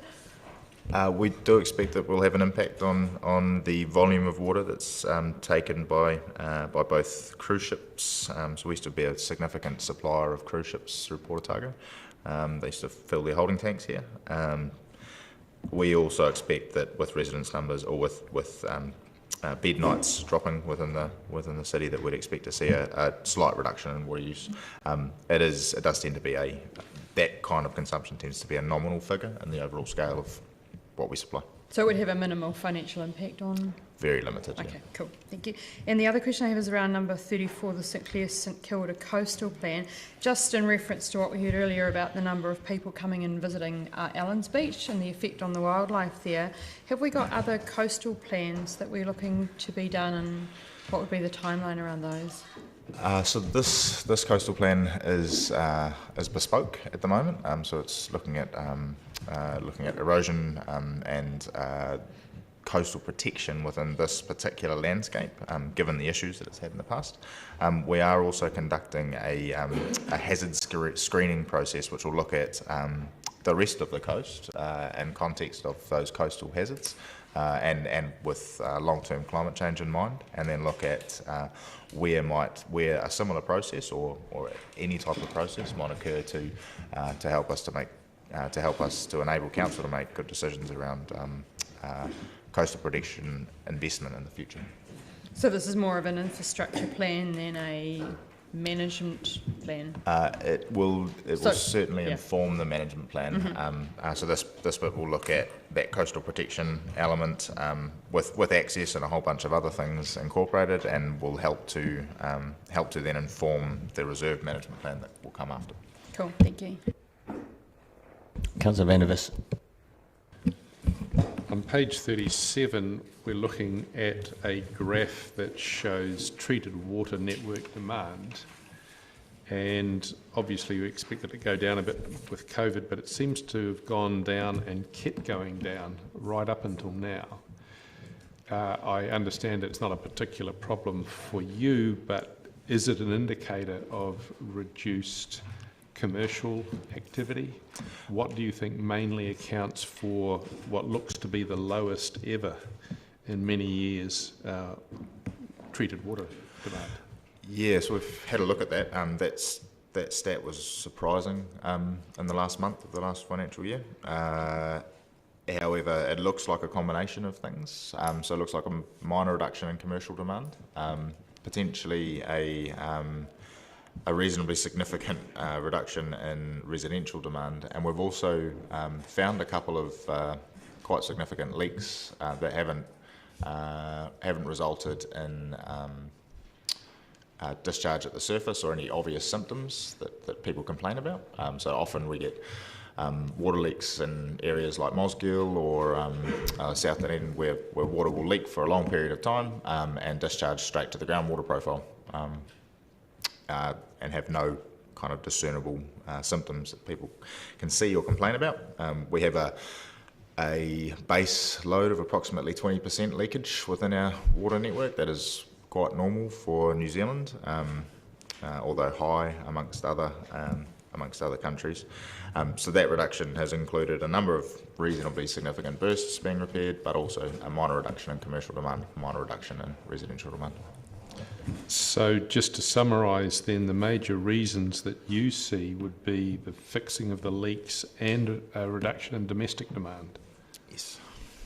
And the reduction in domestic demand, more even rainfall, people not watering their gardens? Yeah, hard to tell.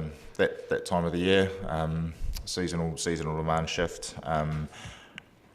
One thing I would note is that a lot of the water consumption figures that we hold, because we don't meter the city completely, are a bit of a best guess.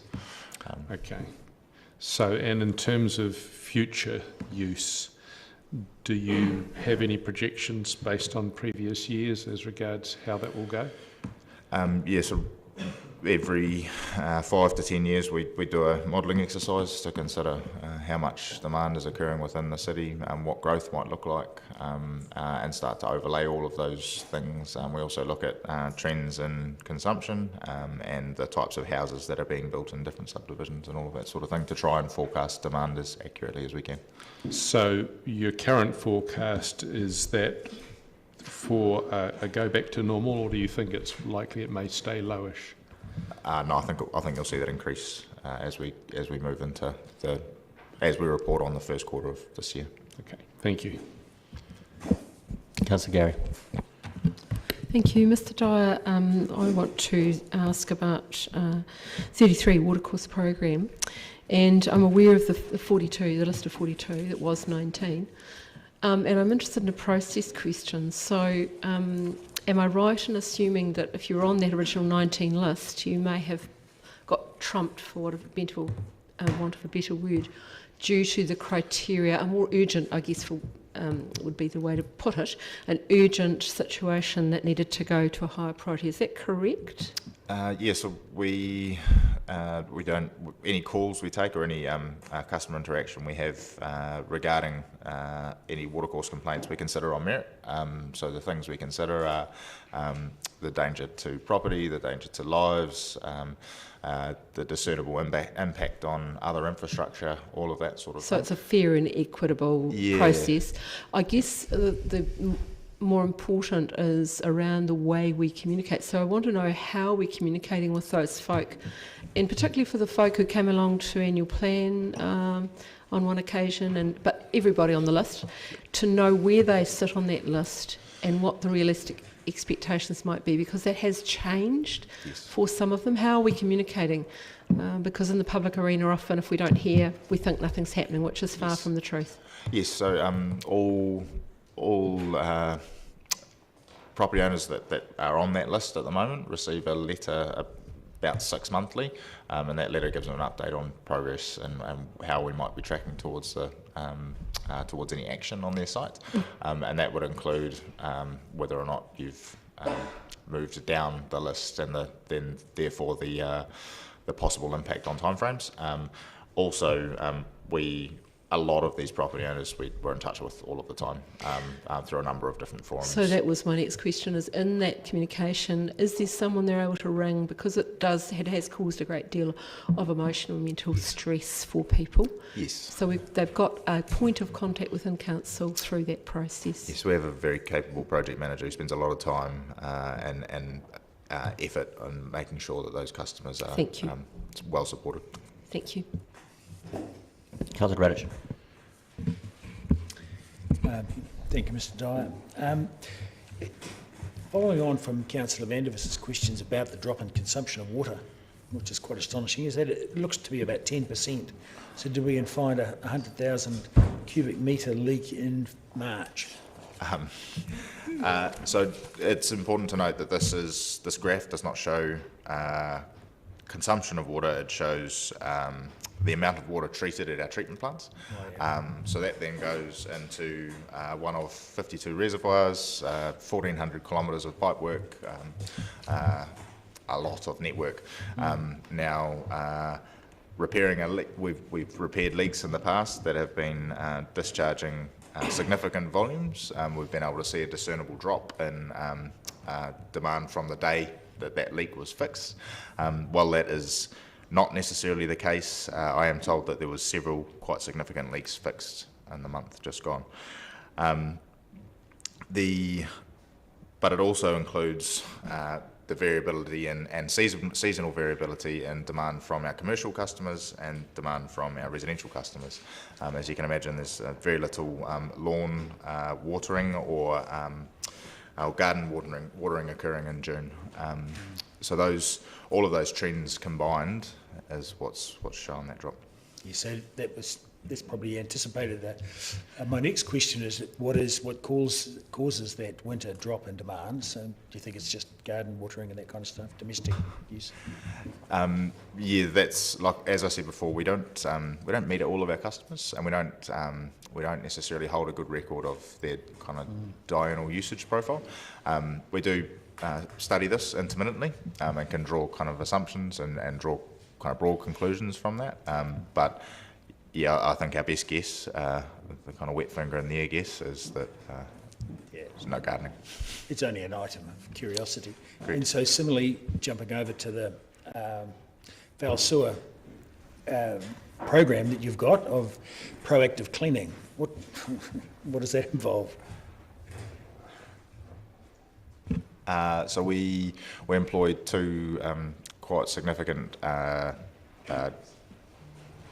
vehicles, truck units that carry around a large volume of water, use that to flush sewers in certain sites, and where sediment or the sediment profile is significant enough, so that just washes whatever is in the sewers downstream. However, where there is significant build-up of sediment, those trucks are also capable of sucking, vacuum cleaning those pipes in that network. And so I take it from that you have a program now of going around the city and treating, proactively treating those areas where you've perceived problems in the past, or do you have just a standard program to do the whole? Correct. So we do target known problem areas, but we've also, so we 2 years ago brought a second truck online, and that is helping to, it was a decision of annual plan 2 years ago, and that's helping to really significantly increase the volume of cleaning that's occurring. And to the point now where we are able to inspect and target areas we haven't proactively cleaned before. Great. Oh, well, I've seen those. I've certainly seen one of those trucks. It's a very large and powerful machine it is. So I'd just like to commend you on that. Thank you. Councillor Houlihan. Thank you, Chair. I can remember, God, I'm showing my age now, but I'm getting older. Back in the early 2000s, I did a few stories on coastal erosion out in Brighton. I mean, coastal erosion is probably going to be quite a major issue, and is already for us, is it, in our city? Yeah, from time to time there's an event that certainly heightens the community's awareness of the threat of coastal erosion.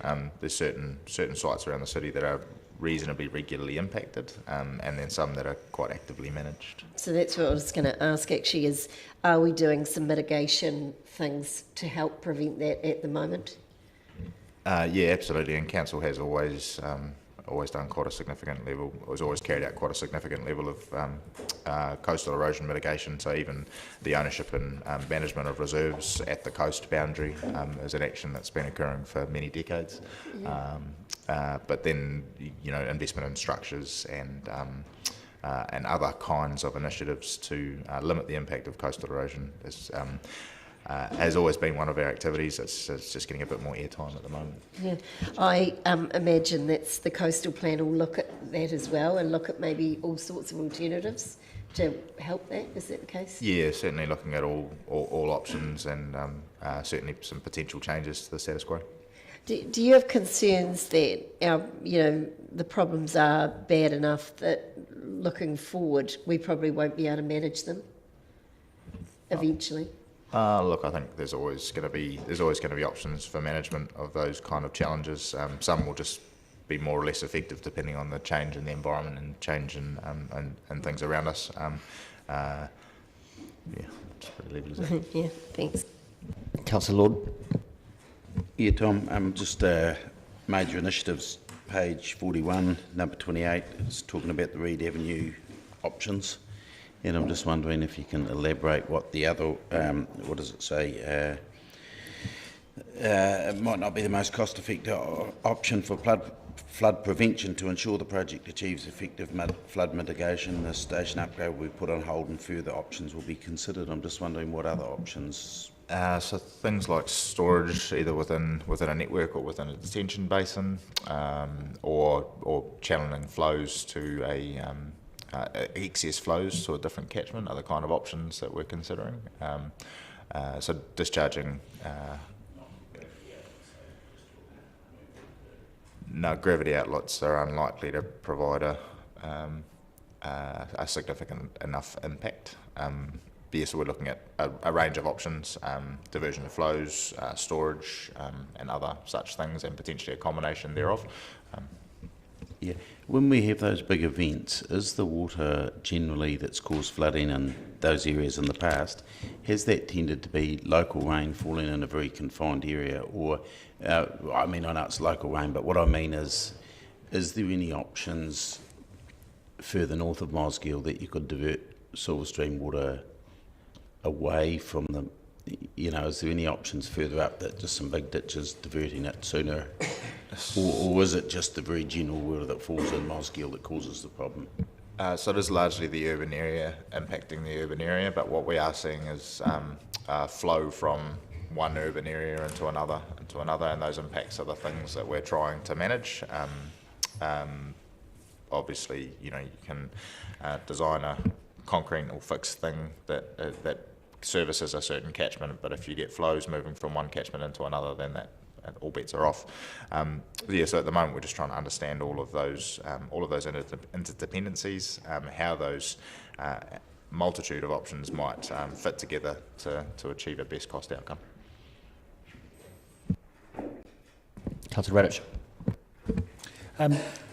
Further to my previous questions about the water use and the foul sewer blockages, we're not producing as much water, and similarly we're not doing as many repairs on foul sewers, but spending money on maintenance, which to me is a very cost-effective thing to do. So my question is, have you identified any savings, or is it is there a dollar value on savings, do you think? At the moment, I believe we are spending more on, so if we relate the failure rate or blockage rate within our wastewater network to the amount of money that we're spending on maintenance, I believe we're spending more on maintenance just. However, we don't see overflows to the environment, we don't see impact to customers' properties, and we don't see impact to serviceability of the traffic way and all of that sort of thing. So certainly significant non-cost benefits in there. Yeah, and neither do we see ratepayer complaints with correct block sewers, which can be quite impactful.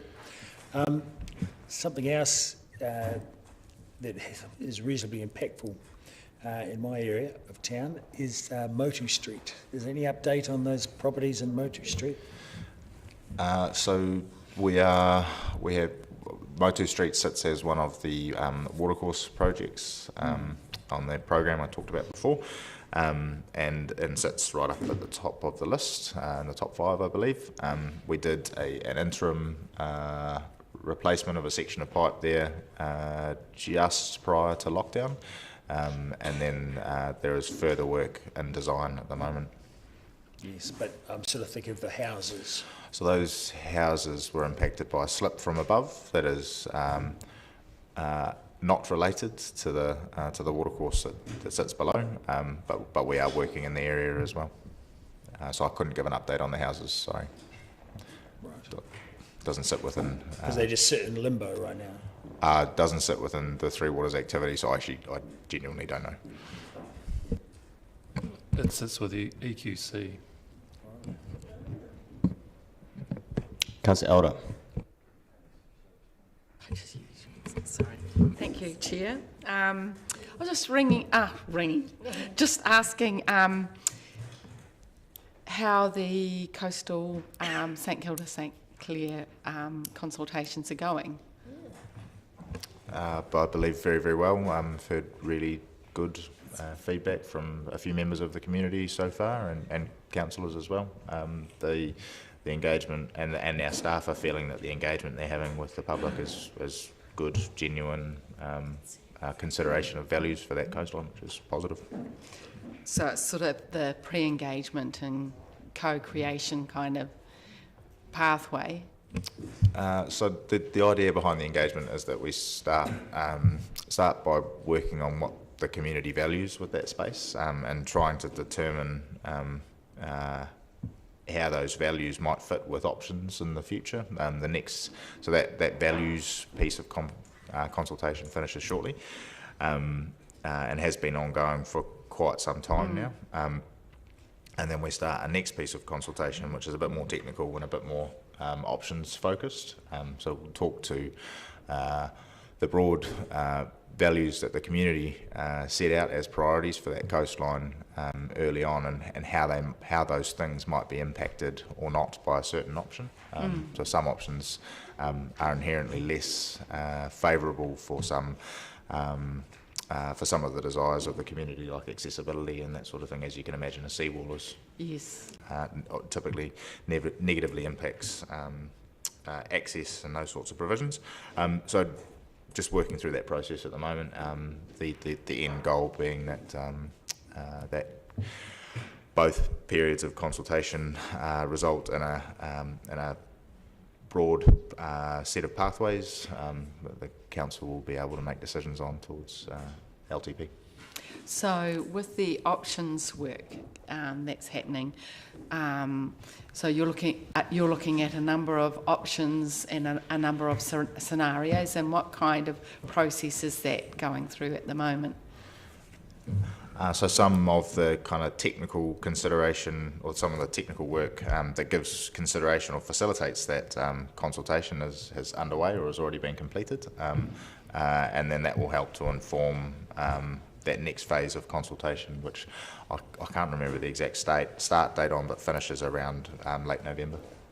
So are we looking at models here and overseas? And yeah, correct. So things like gathering information around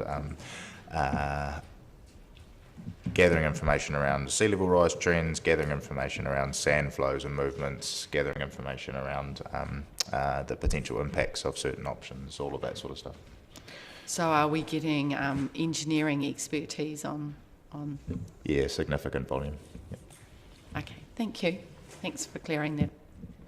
Councillor Houlihan. Thank you. Following on from that, sorry, you're getting a lot of questions. Is there sort of any pattern of the same concerns being raised during the consultation process? I believe so far a lot of the consultation has been has had quite a broad range of feedback, but the kind of general stuff that you'd expect around security of the coastline, accessibility to the beach, concerns around impacts on wildlife, all of that sort of stuff is being canvassed. I couldn't say if any was favouring one way or the other at this stage. No, that's fair enough. One of my big concerns I've had for quite a long time is our drinking water. And, obviously we've all seen what happened with Auckland, how it almost went dry and ran out. How can we look forward and preserve? Is there any way that we can ensure we do things that will preserve more of our water, so we know we feel better for future generations? Is there anything we can do to sort of safeguard our water supply? Yeah. And we might already be doing that. I don't know. Yeah, there's a significant volume of actions that we could undertake, all of which have an impact. So at this stage, we regularly, actively and proactively search for leaks to try and ensure that we minimise any kind of unnecessary wastage within the network. We work on trying to ensure that our treatment plants perform with a minimum of wastage as a part of the process. We work on ensuring that we optimise the environmental impact of our take and the costs of our take. So we take from a number of different catchments, all of that sort of thing. But other stuff that we could potentially advance is in terms of shoring up that water supply, things like considering the potential for additional catchments, considering the potential for moving the existing catchments that we have, or the flows that come from those things, to different parts of the city, and for considering the kind of resilience of our city's water network on a suburb by suburb basis. Right. We could also look at things like demand management and all of those kind of things. So, tying a cost to the amount of consumption and all of that sort of stuff. But those are all kind of quite significant considerations for the future. So some of the work that we are undertaking at this stage in the lead up to the 2024 LTP considers those kind of things, and we'll certainly put those options on the table for council to consider. We have no say in commercial companies buying and selling water bottles from, do we? Is that ORC or is that correct? Or If they're taking from the environment, then that's so from a separate water catchment, that sort of thing. Then that's an ORC decision. We certainly, if it was likely to be a significant impact on the availability of water to the city into the future, then we'd certainly submit on that and that's good. Have a community say. Do we have a stance on that? Like we would be. Councillor, can I just make sure we're talking to the activity report for Three Waters. Oh, right. So as it just comes out of that report, please. Okay, sorry. Yes, so we do. Yeah, we consider that sort of thing and try and ensure that where there is a change around the city, that we ensure that the city's drinking water needs are considered. Great, thank you. Keep up the good work. Any more questions? Can I have a move that we note the Three Water activity report? Councillor Elder, second. Councillor Lord. Councillor Elder, just to speak to it. You don't have to. Any speakers? No speakers? Then I put it. All those in favour? All those against? It is 3:10 and there has been talk in the past that people would like breaks if meetings would continue to go on. General nod of the head if we would. Does 10 minutes sound good? Then I move that we adjourn the meeting and return at 3:20. Seconded by Councillor Lord. All those in favour? Aye. Very good.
It's 3:20. I'm going to reconvene this meeting, and that means we're moving on to item 8, Waste and Environmental Solutions Activity Report for the 2 quarters ending 30th of June 2020.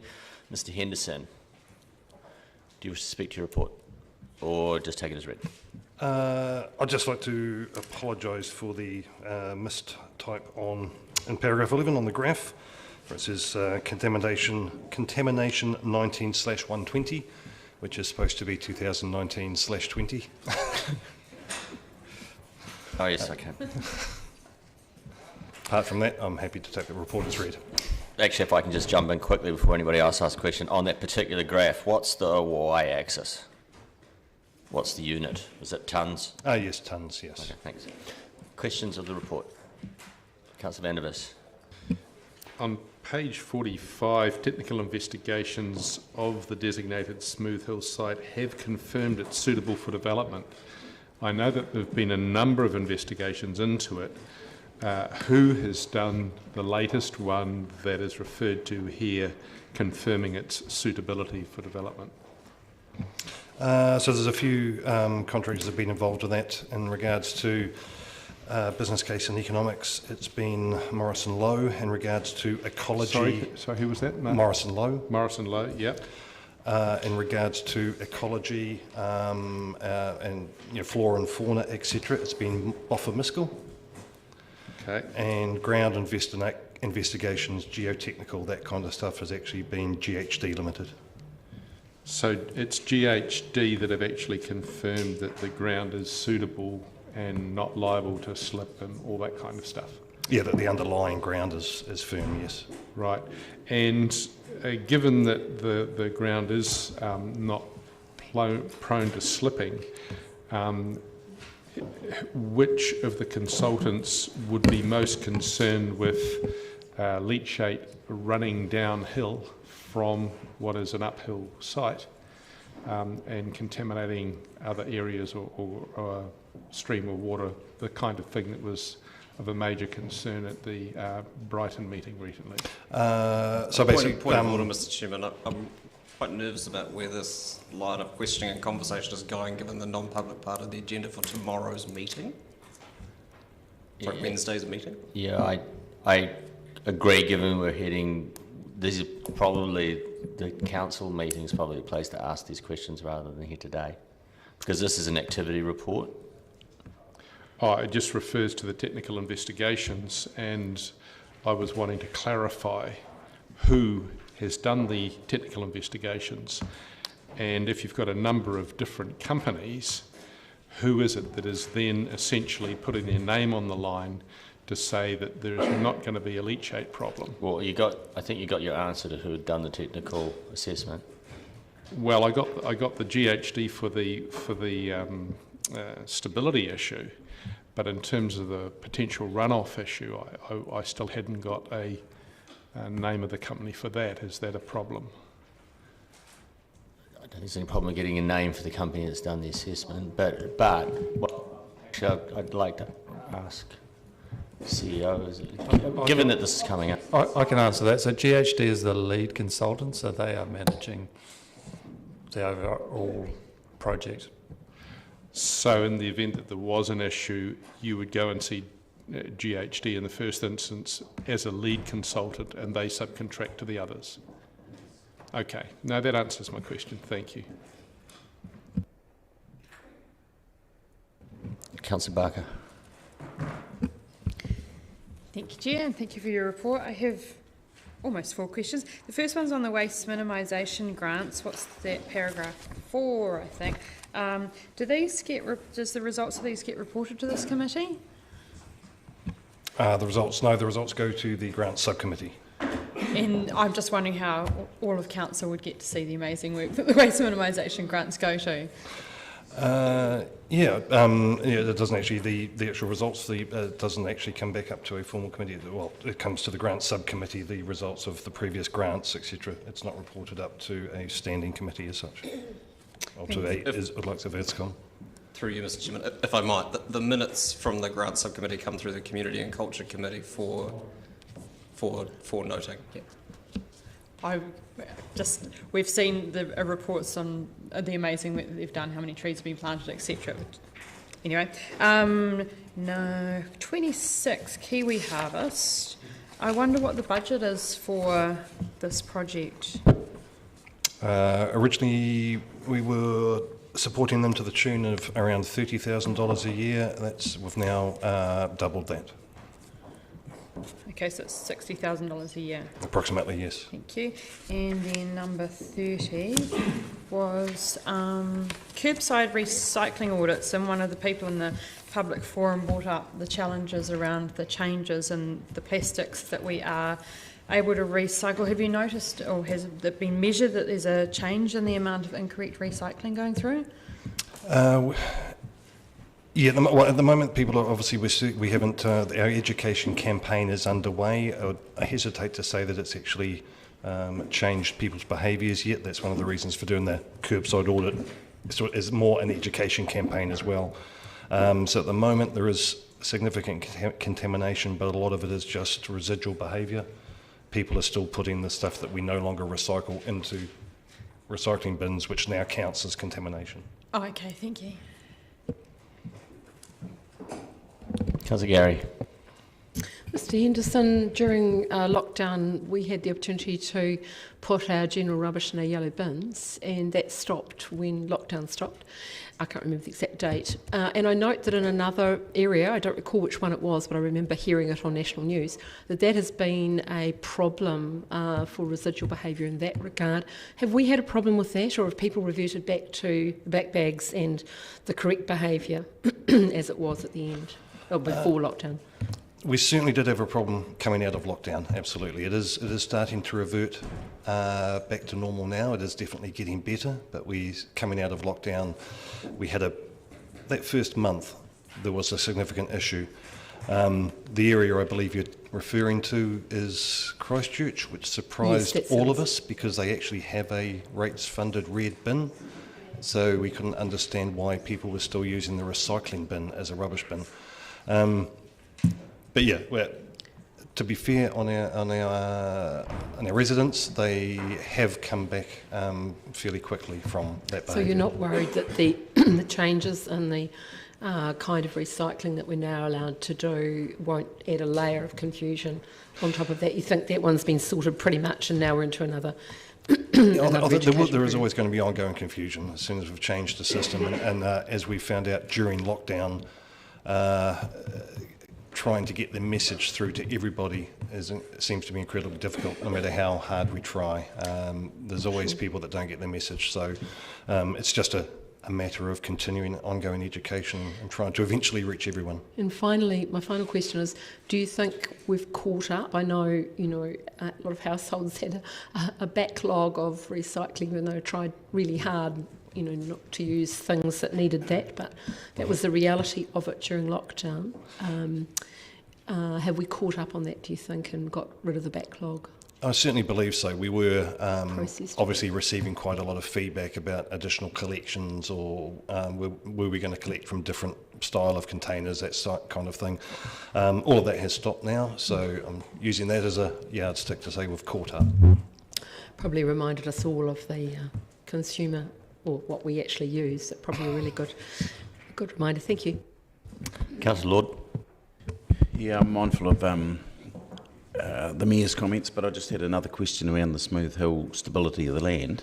And it wasn't so much that I want to have a crack at any of the consultants or anything, but I just know that land all through there does move a lot. Now, what I'm wondering is, do you know if to get something to say this is suitable to have a landfill here, does that mean it has to be something that is completely 100% stable, or does that mean that it behaves in a certain known pattern? So what I can say is what we've confirmed with the investigations out there is that the instability is because there is a large layer of clay sitting on top of solid rock. Yeah. And it's the clay that moves, not the rock. So if you take off that top layer of clay down to about a depth of 25 metres, then you're down to a solid foundation. Yep, no, that's cool. Thank you. Councillor Walker. Yep, thank you, Mr Anderson, for the report. I just have three questions. First one is on number 28, we just talked about the waste bins audit, and at the end it says it's going to be this information to be used to inform, I think it was a national recycling sort of consistency across national. Do you have any timelines on maybe when that will happen? No, all I can tell you at the moment is that the report that came out of that work is sitting with MFE, and that's all we know at this point. Okay. I believe there won't be any mandated collection systems, but there will be guidelines saying this is the preferred option that we'd like you to use. Okay, cool. So obviously post-election. Also in number 22, the internal waste minimisation initiatives. It talks about a waste audit was conducted in February to identify areas to focus on. Can you, any idea of what those areas, what areas were highlighted and which areas to focus on? Yeah, that was obviously just going through the rubbish that was coming out of the civic centre, etc. So it was things like identifying that there was a significant amount of food waste, a lot of paper towels, a lot of throwaway coffee cups, that kind of thing, and identifying those as that's the area where we need to educate and provide alternatives for staff. Sorry, yeah, I'm getting lots of eyes looking at me now when you mentioned coffee cups. Poor performance around this table. Number 32 as well, the very exciting programme which has been successful with the Malcolm Trust around the bikes, but it goes on to talk about Waste Environment Services investigating options that might permit them elsewhere. Can you just speak a wee bit to that? That sounds really exciting also. Hopefully it will be. We have the hindrance with that is taking responsibility for bikes that have been dropped off or thrown away at the landfill, taking responsibility for refurbishing those and then selling them on again. So selling a complete bike makes us liable for any health and safety considerations. However, selling them as parts is okay, but we have to work through with the staff at the rummage store, which is waste management as well, and we need to be very careful that we don't take on any unexpected liability. Cool, thank you. I'm also happy to move that we... Councillor Fiso.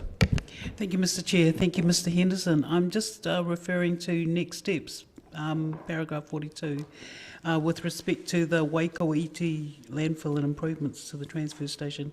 And when it says in collaboration with the local community, what does that involve exactly? Like, how are they involved, and what is your time frame, please?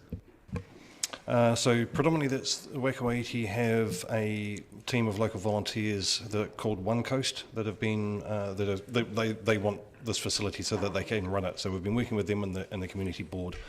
We're hoping to have the community recycling or community waste the diversion area established in October, to be followed by final capping of the landfill early next year.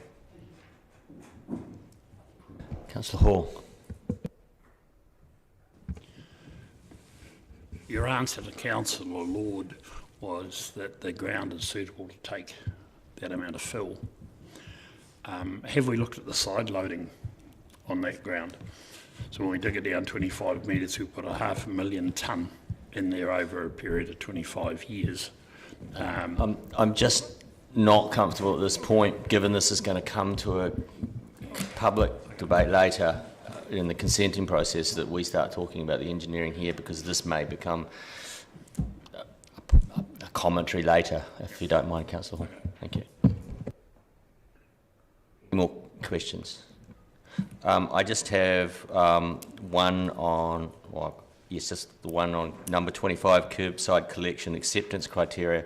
The opening sentence is one which is very real, that we have ongoing difficulties finding markets for some recycling materials. What is the city's activity right now in line with the waste minimisation and management plan and the development of local activities and local businesses? To what extent are we working in that area to establish new processing facilities here in Dunedin? So at the moment, our primary method of working, of of getting involved in that sector is actually the commercial waste minimisation grant that we provide. So we do have $70,000 available each year for feasibility studies and startup, etc. That's available for commercial users or those wanting to set up commercial businesses in the waste minimisation space. It is contestable. It does get shared.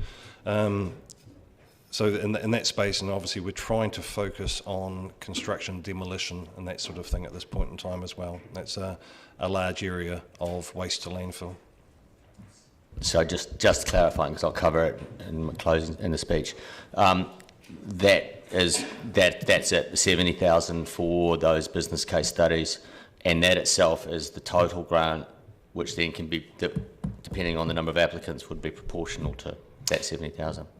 Yeah, so that's if there were 7 applicants, it'd be 10,000 each. Yeah, so that's for the commercial area. Yeah, there is other grants obviously that are available for other users at non-commercial. Right. Yeah. Okay. Thank you. Any more questions? Councillor Elder. Just following up on that note, startup weekends, the startup group had a waste jam, and I was just wondering what your comment was on the waste jam and any outcomes from that. That was obviously our first attempt at doing a waste jam event. We took some learnings from it.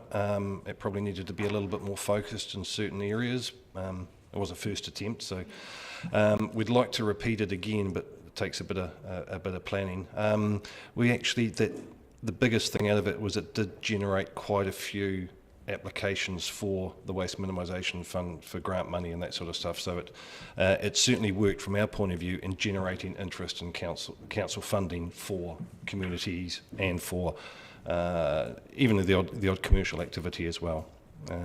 But yeah, I think next time we definitely need to have it a bit more focused as opposed to a come all everyone pile in. Yeah. Any more questions? Councillor Walker has indicated a willingness to move. Any seconder? Councillor Hall. Councillor Walker, do you want to speak? I will briefly, actually. Thank you for the report. I think there's lots of really encouraging initiatives in here, and of course I'll probably be one here that always argues we can do a lot more, particularly lobbying at a political level to not create waste at source. But I just want to talk to two things. First, the city recycling facilities. I just want to, the one in 4th Street and Castle Street that opened recently, I just want to put on record a big thanks to your amazing staff who were involved in those initiatives. And both of those facilities look fantastic, and certainly one on Castle Street, if it was evidenced by my walk out there crunching through glass on the way to get to it, is very, very much needed, and let's hope it's really well utilised.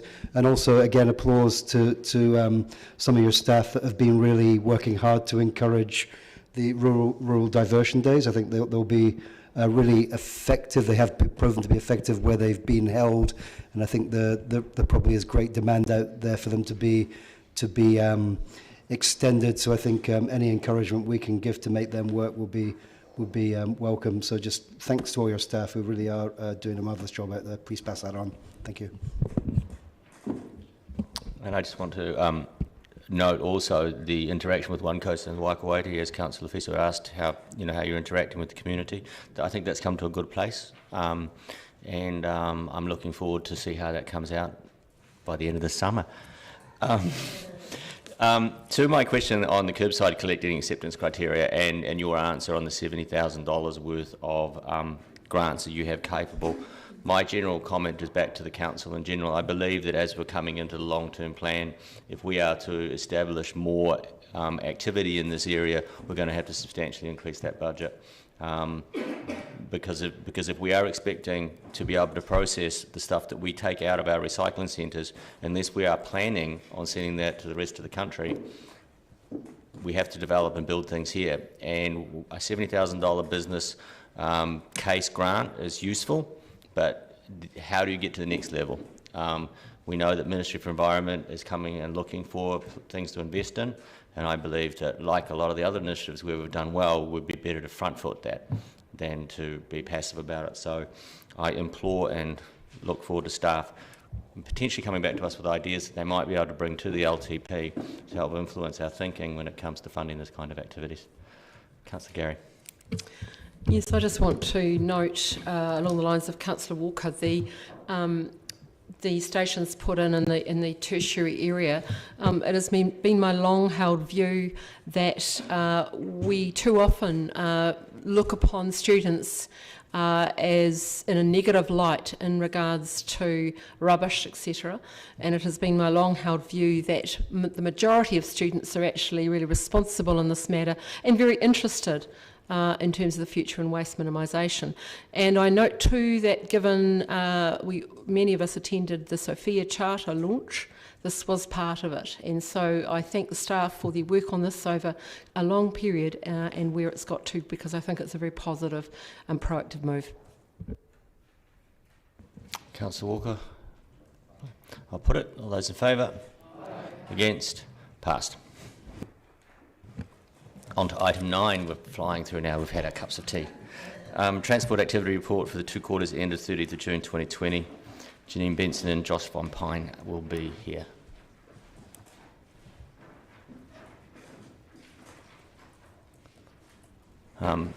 Before you start, I just want to let everybody know that Josh will be leaving us, heading out to NCTA where all DCC employees retire. I want to say that Josh came to the council about the same time I did, actually. I think this is about 4 years you've done here, is that correct? And, you know, from my perspective, from the governance non-operational side of council, it's been a pleasure to have you in transport, and we will miss you here, and I'm sure we'll love working with you when you go to work for NZTA. Okay, so we have the report in front of us. Do you wish to speak anything to it or just take it as read? Okay, any questions? Councillor Benson-Pope. Oh, happy to move. Councillor Gary. On the graph on page 58, the top of the audit results, and I see that in January 20, one is listed as dangerous and one in May as unacceptable. Could you tell us a little bit more about that? Are you able to talk about the dangerous one and whether that's been sorted? Yes, so the temperature management audits, so whenever there's... Kia ora, does that sound better? So it's the temporary traffic management audit, so whenever you've got cones out in the network, we go and audit them to make sure that they're fit for purpose. So those dangerous ones were obviously identified for additional work. So they would have been shut down on site straight away, and then work done to make them safe. I couldn't comment specifically without drilling in, but I'm confident there's no outstanding issues with temperature management. So are you happy with the level, I mean, of safety? It seems to me that that's just a one-off there. Yes, and that's why we do. That's why we show the compliant audits as well.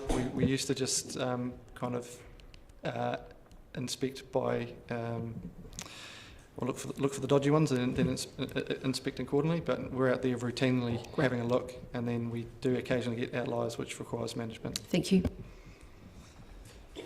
Councillor Walker. Yep, thank you, Janine and Josh. And Josh, good luck over at the elephant's graveyard that is the NZTA. I have a question on part 2025, which in a great show of, I guess, détente, there's a shared office with Fulton Hogan. Yes. Two questions to that. A, how's it working out? And B, how many DCC staff are there? So due to COVID, we only just got in last week. So there's 6 hot desks, so there's opportunity for up to 6 DCC staff to be stationed there, just rostered on and off as they see fit. But yeah, and at the moment, the culture and the work that we're getting through that contract is excellent. Been fantastic over COVID, and yeah, good relationships and lots of good audits and compliance documents coming out already. And banter aplenty, I imagine. And the second one is on number 27 on the Urban Cycleway programme. It's just mentioned that the design work had been awarded to Benish. Just timelines on that work? So we're expecting to have the indicative business case finished by the end of this financial year with Bonish. Councillor Wiley. Thank you. A question regarding paragraph 32, the LED streetlight installation, how that is, obviously it's progressing quite well. Has there been any community feedback? Because obviously before we started this project there was a lot of commentary in the community. What's the feedback as it's gone on, and especially as I've noted in quite a few streets, you've done half the lights now LED and half of the old the glow, and yeah, that effect. Cool. So in terms of the streets that are half done as such, so that's we've basically got two crews. We've got a maintenance crew, so if the sodiums pop, we go and replace it with an LED. But then we've also got a rollout crew, which is doing the more programmed work and then backing that up with a design following. Feedback has been probably consistent with the feedback we had going into the project. So we've got lots of positive comments, and then lots of conflicting comments. So some people are happy that they can't see, there's no light spilling onto their front door. Others are upset because there's no light spilling on the front door. Different colours, it does look different. So there's comments on things look different. Why is it different? And yeah, we haven't. Yeah, so I could distill that down a little bit more, but there's nothing that we hadn't heard prior to going into the project. Perfect. I saw one of the features, and I made staff were great at rectifying a situation where a light had been on set at 100% instead of the 60%, and the effect that had on the neighbourhood, but also the improvement next time I went up that street and saw the difference. Are we, I guess from the night sky and the light spillage, and are we seeing, because what I'm seeing is there's actually less of a spill, but yet even driving my wife, she prefers the orange amber and I prefer the LED. So, yep, there's definite preference either way. There's definitely less light spill with the LEDs. That's the intent of them, and that's what they'll be delivering. In terms of the 100% to 60%, so when we install them during maintenance, so when a sodium pops and we just pop another one up, that doesn't often come with a design, so it's not attached to the CMS, and we haven't ratcheted it up or down yet. So we would need to wait for the rollout for that design component to catch up, and yeah, which is rolling through at the moment. Councillor Lord. Yeah, I just noticed in the 15 school speed management projects to be completed in the 2021 year, and I've always been a pretty big fan of extra signage and those sort of things at schools, but I just noticed yesterday driving down Cock Valley Road, as I approached the college, there was these wee amber lights on the side of the road. Don't tell me that because I was speeding, but they were flashing, and I noticed the ones on the other side of the road where there was no cars were also flashing. But are they just a new thing, or have they been there for a while? They're a new thing, yes. Yeah. We had unfortunately, someone got hit on the pedestrian crossing about 18 months, 2 years ago. So it's just another way of highlighting that there's a crossing point there. So what activates them, or do they just flash all the time? Or at certain times of day? They're definitely not flashing all the time. I don't know if they're motion or timer set, to be fair. Yeah, no, okay. No. Just they look very good. Yeah. No, I don't think it was. I've had to explain to schoolmasters lots of things, but no, never speeding in the school zone, so yeah. Councillor Barker. Thank you, Chair. I have two questions. One of the ones relates to the Brighton Road. It's page 63 on their speeding. Is Brighton included in the speed limit review? I'm pretty sure there is some location, I'll check that out for you, Councillor, but I'm pretty sure there is one location in that Brighton area that is on the speed, the bylaw review. Because I was curious, because obviously the speed limit's 50 and the average speed seems to be around 83. Seems a little high. The other question was on the Shaping Future Dunedin transport, and I believe that's led by the NZTA, is that correct? So it's a joint NZTA, ORC, DCC lead with bringing in other stakeholders as they work through the processes. Yeah. So do you know what the timeline is on that? My understanding is the next steps for shaping Dunedin future transport is to get together the feedback from the public from the social pinpoint, and then send that back out to the public again with what some of the feedback was, what the options might be. It's a fairly long piece of work though. Thank you. Councillor Elder.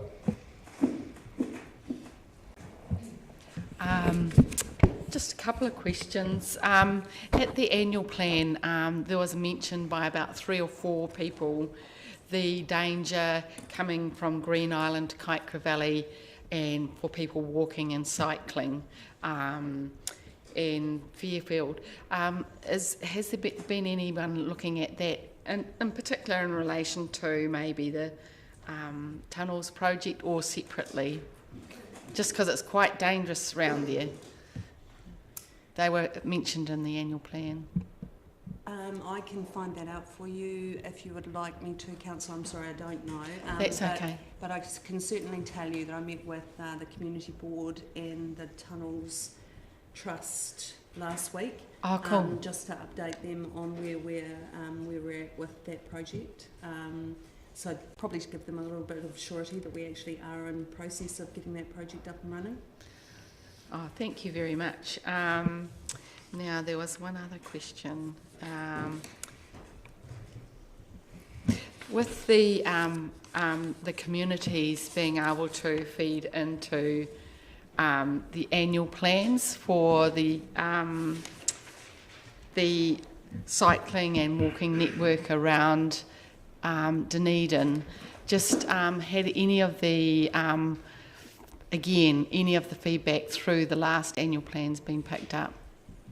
Yep, so I have noted on a number of cycleway requests in the Community Board's annual plans, and I think the process is, once all those annual plans are complete, we go through a process of prioritisation of those for the long-term plan. Thank you. And just in relation to the regional land transport plan, that's coming up, end of this year? It's coming up later this year. It's not on the activity.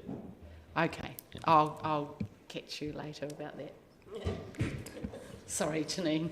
Councillor Benson-Pope. Good. Councillor Staines. LED streetlight rollout and the fact that some people were concerned about light spill on their properties and others weren't. As I understand it, you can have a shield fitted if you've got light spill problems. Is that correct? You do with the sodiums. It's hopefully not as necessary with the LEDs, in that they are more focused and they are you can angle them up and down and point them away from your property. So we haven't installed any shields as part of the LEDs, and we're hoping that we can, if we get any feedback like that, that we can just angle them up or down. Or so what's the process that people would go? What do they need to do if they're concerned about light spill? 477 4000. It'll come through to our operations manager, and he'll take care of it. Thank you. Councillor Houlihan. Thank you, Chair. I have a question also around the Shaping Future Dunedin Transport. Are you able to say what sort of feedback we got? You know, what the majority of the concerns or issues people wanted to see improved or they loved about our transport? People might say, I love those streets. Most of the feedback was around mixed use of traffic, parking, biking, heavy vehicles. A lot about where they were going to park. A lot of feedback, interestingly, around linking up the cycleway network and the levels and service of gaps in terms of that. And then a lot around, heavy traffic movements and where they would go in a future with the new hospital build. Yes. So, would you have concerns I don't know whether this is, if you're not able to answer this, don't, but since we raised the hospital in this, would you have concerns for traffic if it didn't have any parking with the hospital build? I don't think that I can really answer that. No, that's fair. Councillor, That's sorry. fine. Yep, no worries. So with the parking, were the concerns that people couldn't get a park, or that they wanted more parking, or a bit of both, or that they wanted less parks? Oh, or? curiously, it was a mixture. So Mhm. a lot of it was feedback around parking on a state highway, but there was also feedback around losing parking on a state highway. Yeah. So fairly mixed. Yes, yep, good. That's exactly. So just another question around that. So have we done modelling, or if not, are we going to do modelling, and when would that be done around with the tertiary precinct, the CBD, and the obviously the hospital? Like, those three are major projects in our city, and like they intertwine and affect all those roads. Will we look at modelling for all of those? That is currently underway right now. Great. So that's the hospital rebuild, tertiary, George Street, all Yes. those activities and the impact they have, and looking at it from a whole of network perspective. That is underway right now. Yeah, exactly. Would you say that it's fair to say that one affects the other? Yes. Yes, with traffic flow. Exactly. Thank you.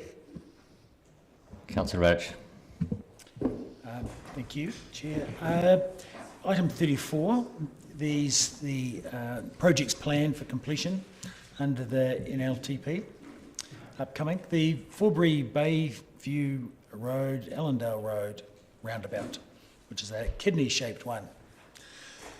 There's been a number of concerns from local residents in that area about whether there has been tests and trials or modelling for fire engines and buses, because we did have trouble with the roundabout at the end of Forbury Road and Victoria Road. But what about this one, which is a slightly more complex shape? Is everything okay with the fire engines?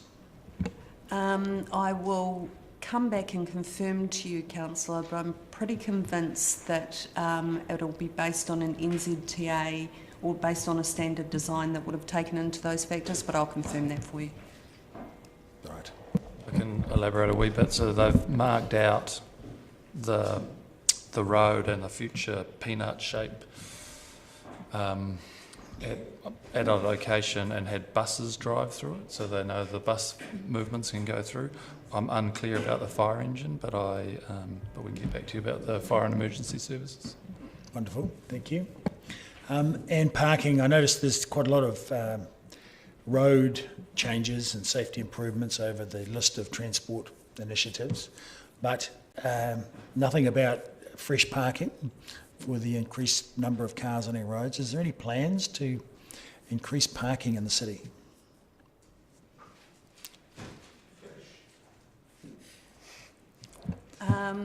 At this point, I'm unsure. I do know that we are looking at potential options at Perry Street, I think, as a location, I think, Simon, that we were looking at to offset some of the parking to trade off on the Hard Link cycleway.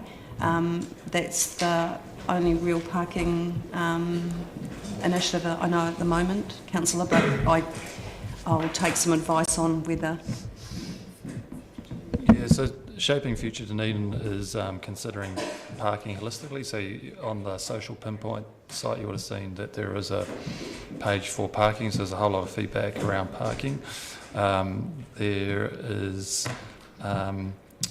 we're looking at Parry Street to offset St Andrew Street when that car park closes temporarily, to put in a shared path. And there's also some work being done around the industrial area, changing that area from parallel parking to angled parking. So we know that we can add parks in there, but that we're looking at that area holistically in relation to the waterfront bridge and some of the traffic areas around there, because what happens when you facilitate additional parking, you facilitate additional pedestrian movement. So then we have to make sure that extra people moving from that area into the city can do so safely. So that's the piece of work that's happening at the moment. Thank you.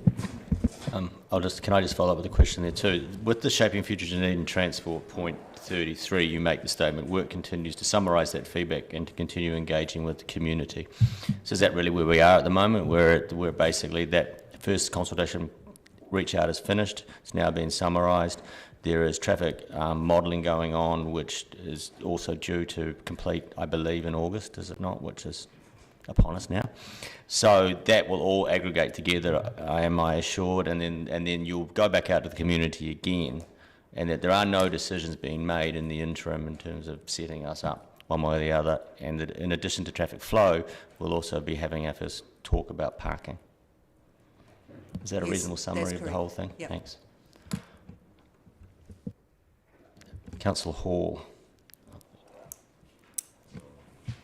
Under your road maintenance contract, have we got a new company doing the grading on the road? We've got a new head contractor, which is being Fulton Hogan, and South Roads have been subcontracted to run the graders. Because I noticed today they've actually got a grader driver that can actually operate a grader, not a steerer. I'll pass that feedback on. Thank you. Councillor Houlihan. Thank you, Chair. I'm not sure whether this question is for Spencer or for Simon, but anyway, through the Chair. So around the, my understanding is over the next short wee while we're going to lose quite a few car parks.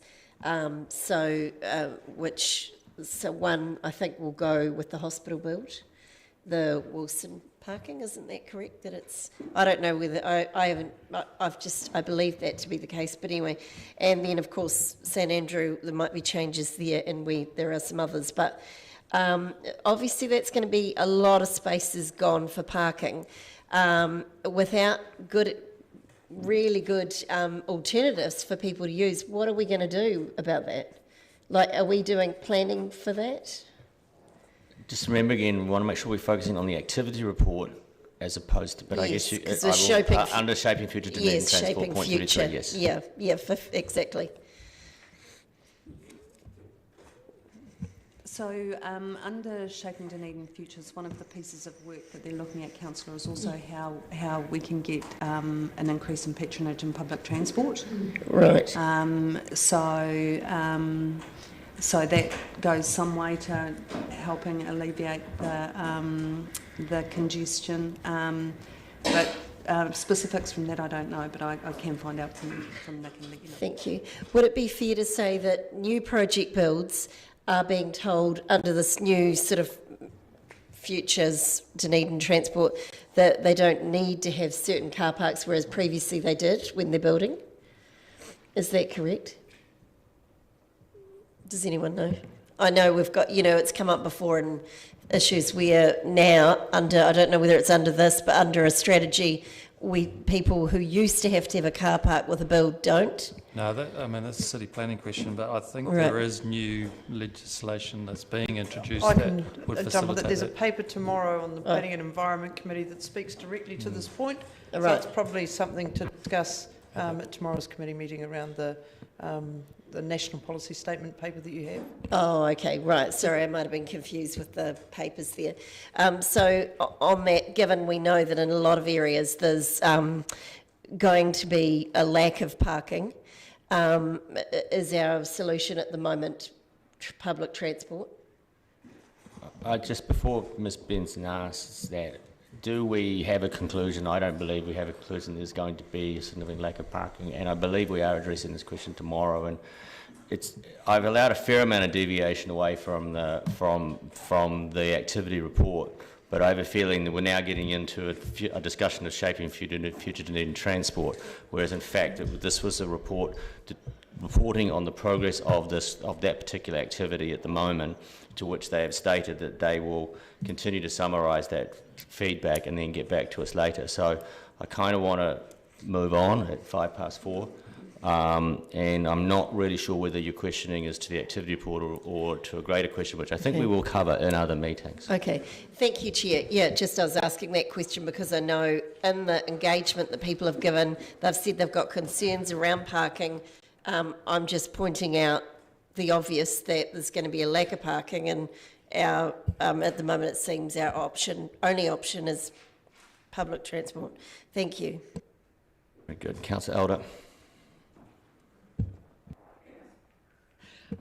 Thank you, Chair. I suppose this relates to that report. It's just, Nick, I think Sergeant was doing a parking review at one stage, and I was just wondering, are we doing modelling around parking to inform this report, and also modelling around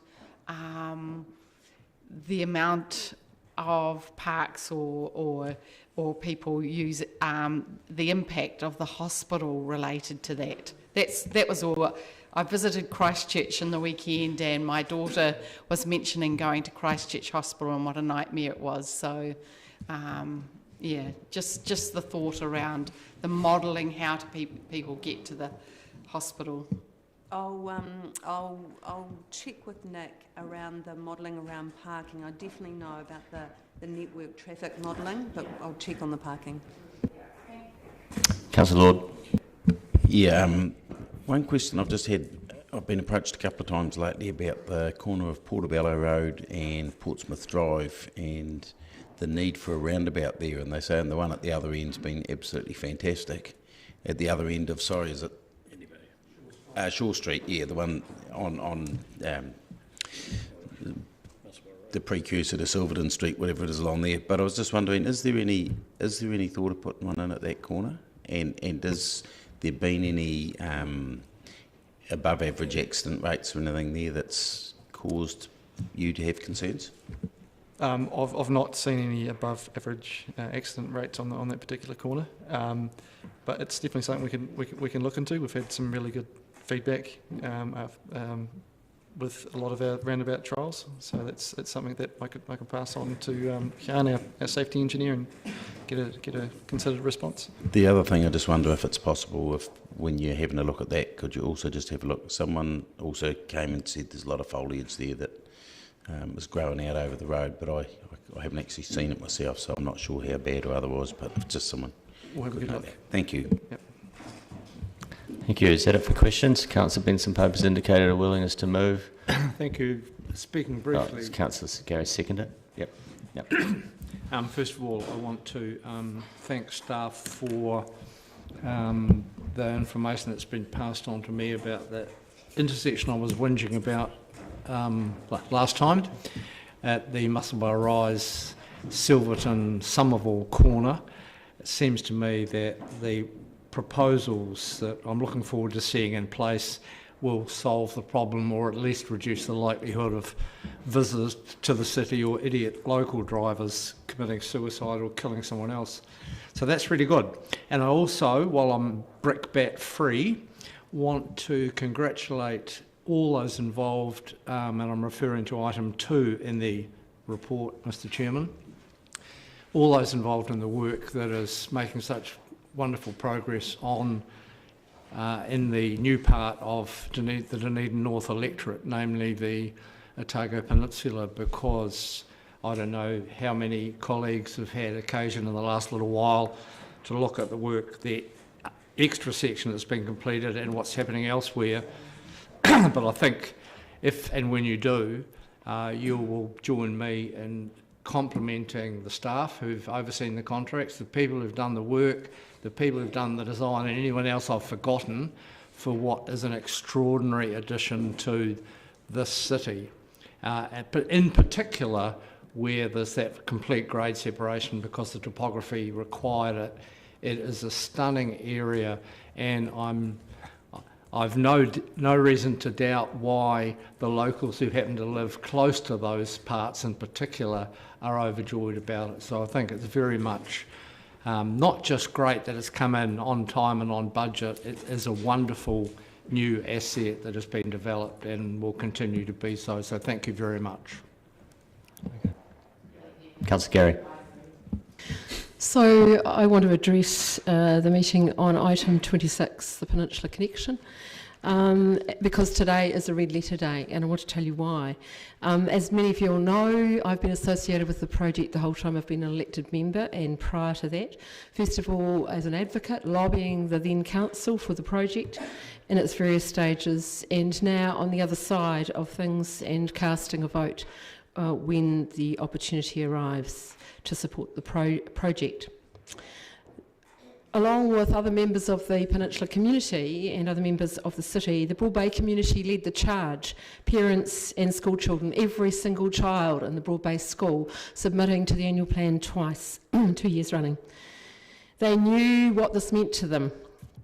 And I had a moment during lockdown when I was walking on one of the completed sections, and a little girl skipped past me on her own, and I took a photo of it, because that was a magic moment. That would never have been possible for a child to walk unsupervised along that stretch of road before this project. So why is today a red letter day? Well, it arrived in Broad Bay. It arrived at the bottom of my drive. I got out of the car this morning and took a photo. And that's not just because this project's very dear to my heart, it's because too many times I've picked up people from an accident. I've been first on the scene with my family. Most recently in February, on that one I wasn't first on the scene, and that was the worry, because the worry was they could have drowned. 2 babies. And this project is a safety improvement project. And the issue around safer journeys, so that if someone does make a mistake, it doesn't cost them their lives, it doesn't cost them serious injury, and I welcome it. And for the schools, because it was always about getting the school children to school safely as well. Many of these kids have never been able to walk to school, so their parents have had to drive them. And so it was a pretty special day today, and I want to take the time to congratulate staff, and particularly Mr. Von Pine, for his role in recent times. The community thanks you, the way you've interacted with the community. We're a feisty group, we are, and I appreciate all you have done and the way you've worked with the community, and I've no doubt, Ms Benson, that staff will continue to do that. So it is a red letter day.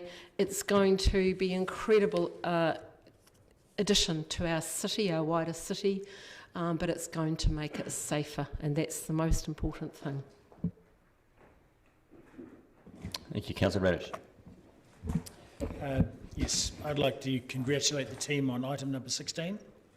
95% of CSA requests programmed or completed on time. And that's looking back, there's at least what's about 100, average about 100 requests a week based on item 17. So I think that's a very good record of success and responsiveness to our community. So thank you. Yeah, Councillor Spencer Pope, right of reply. Okay, I'm going to put it. All those in favour? Against? Moved. Bye, Josh. Item number 10, naming of new roads and private ways. And I hope this is not something that's going to become a trend, because we have to say goodbye to Tammy as well. She's been poached by Richard Saunders to go to the ORC. This is worse than junior football.